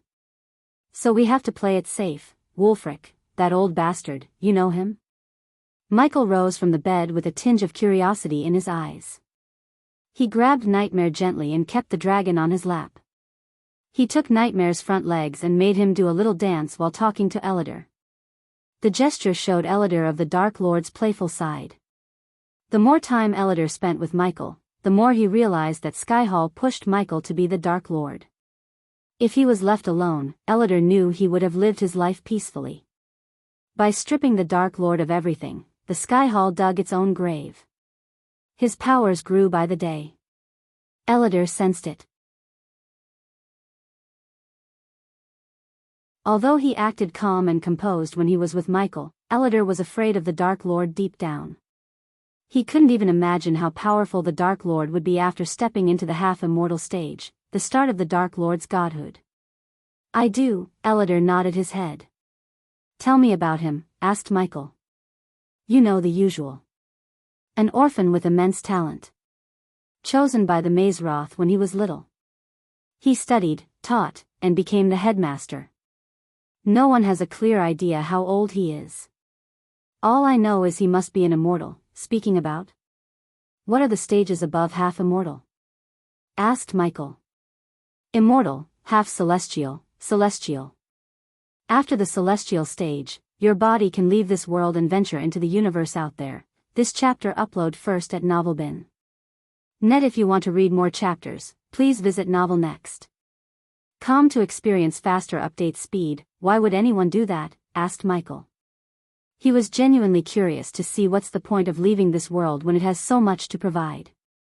As far as Michael was concerned, he wouldn't go out until he fully controlled this world and got bored with it. He wasn't a fan of going somewhere else, starting from the beginning and working his way up again and again. To find a better world, I think. Nightmare almost burst into laughter. Can't they make this world a better place? Asked Nightmare. To do that, you have to go through the Skyhall. That, my little dragon, is no small feat. When you end up on Skyhall's radar, you're doomed to live a miserable life. No offense to you though, Eladir said to Michael. Michael shook his head. None taken. You were right. They did make my life miserable. The Skyhall took something from me and I will take everything from them. His eyes turned predatory. Deep hatred and killing intent radiated from his body. Both Nightmare and Eladir sensed it. But Michael quickly controlled his emotions so the room wouldn't grow darker. He got slightly better at manipulating the element of darkness after almost nearly dying at the hands of the Blood Prince. Have you met him? Asked Michael. When Michael asked this question, Eladir's mind went blank. He couldn't think of a single place or time he had met Wulfric. No matter how hard he thought, he simply couldn't find a memory of Wulfric and his meeting. Are you all right? Asked Nightmare, looking at the bewildered look on Eladir's face. Yeah. I didn't meet him, so who imprisoned you? Do you think Wulfric knew about your imprisonment? After all, you spend centuries in the Aquilan realm. It made sense for Wulfric to know about his imprisonment. However, Eladir couldn't find any memories of Wulfric's involvement in the imprisonment. How could he? Wulfric removed all the memories related to him before Michael saved Ellider. I don't think so, Ellider shook his head. Bullshit, rebuked Michael. You were under his nose all the time and you're saying he doesn't know about it? No way.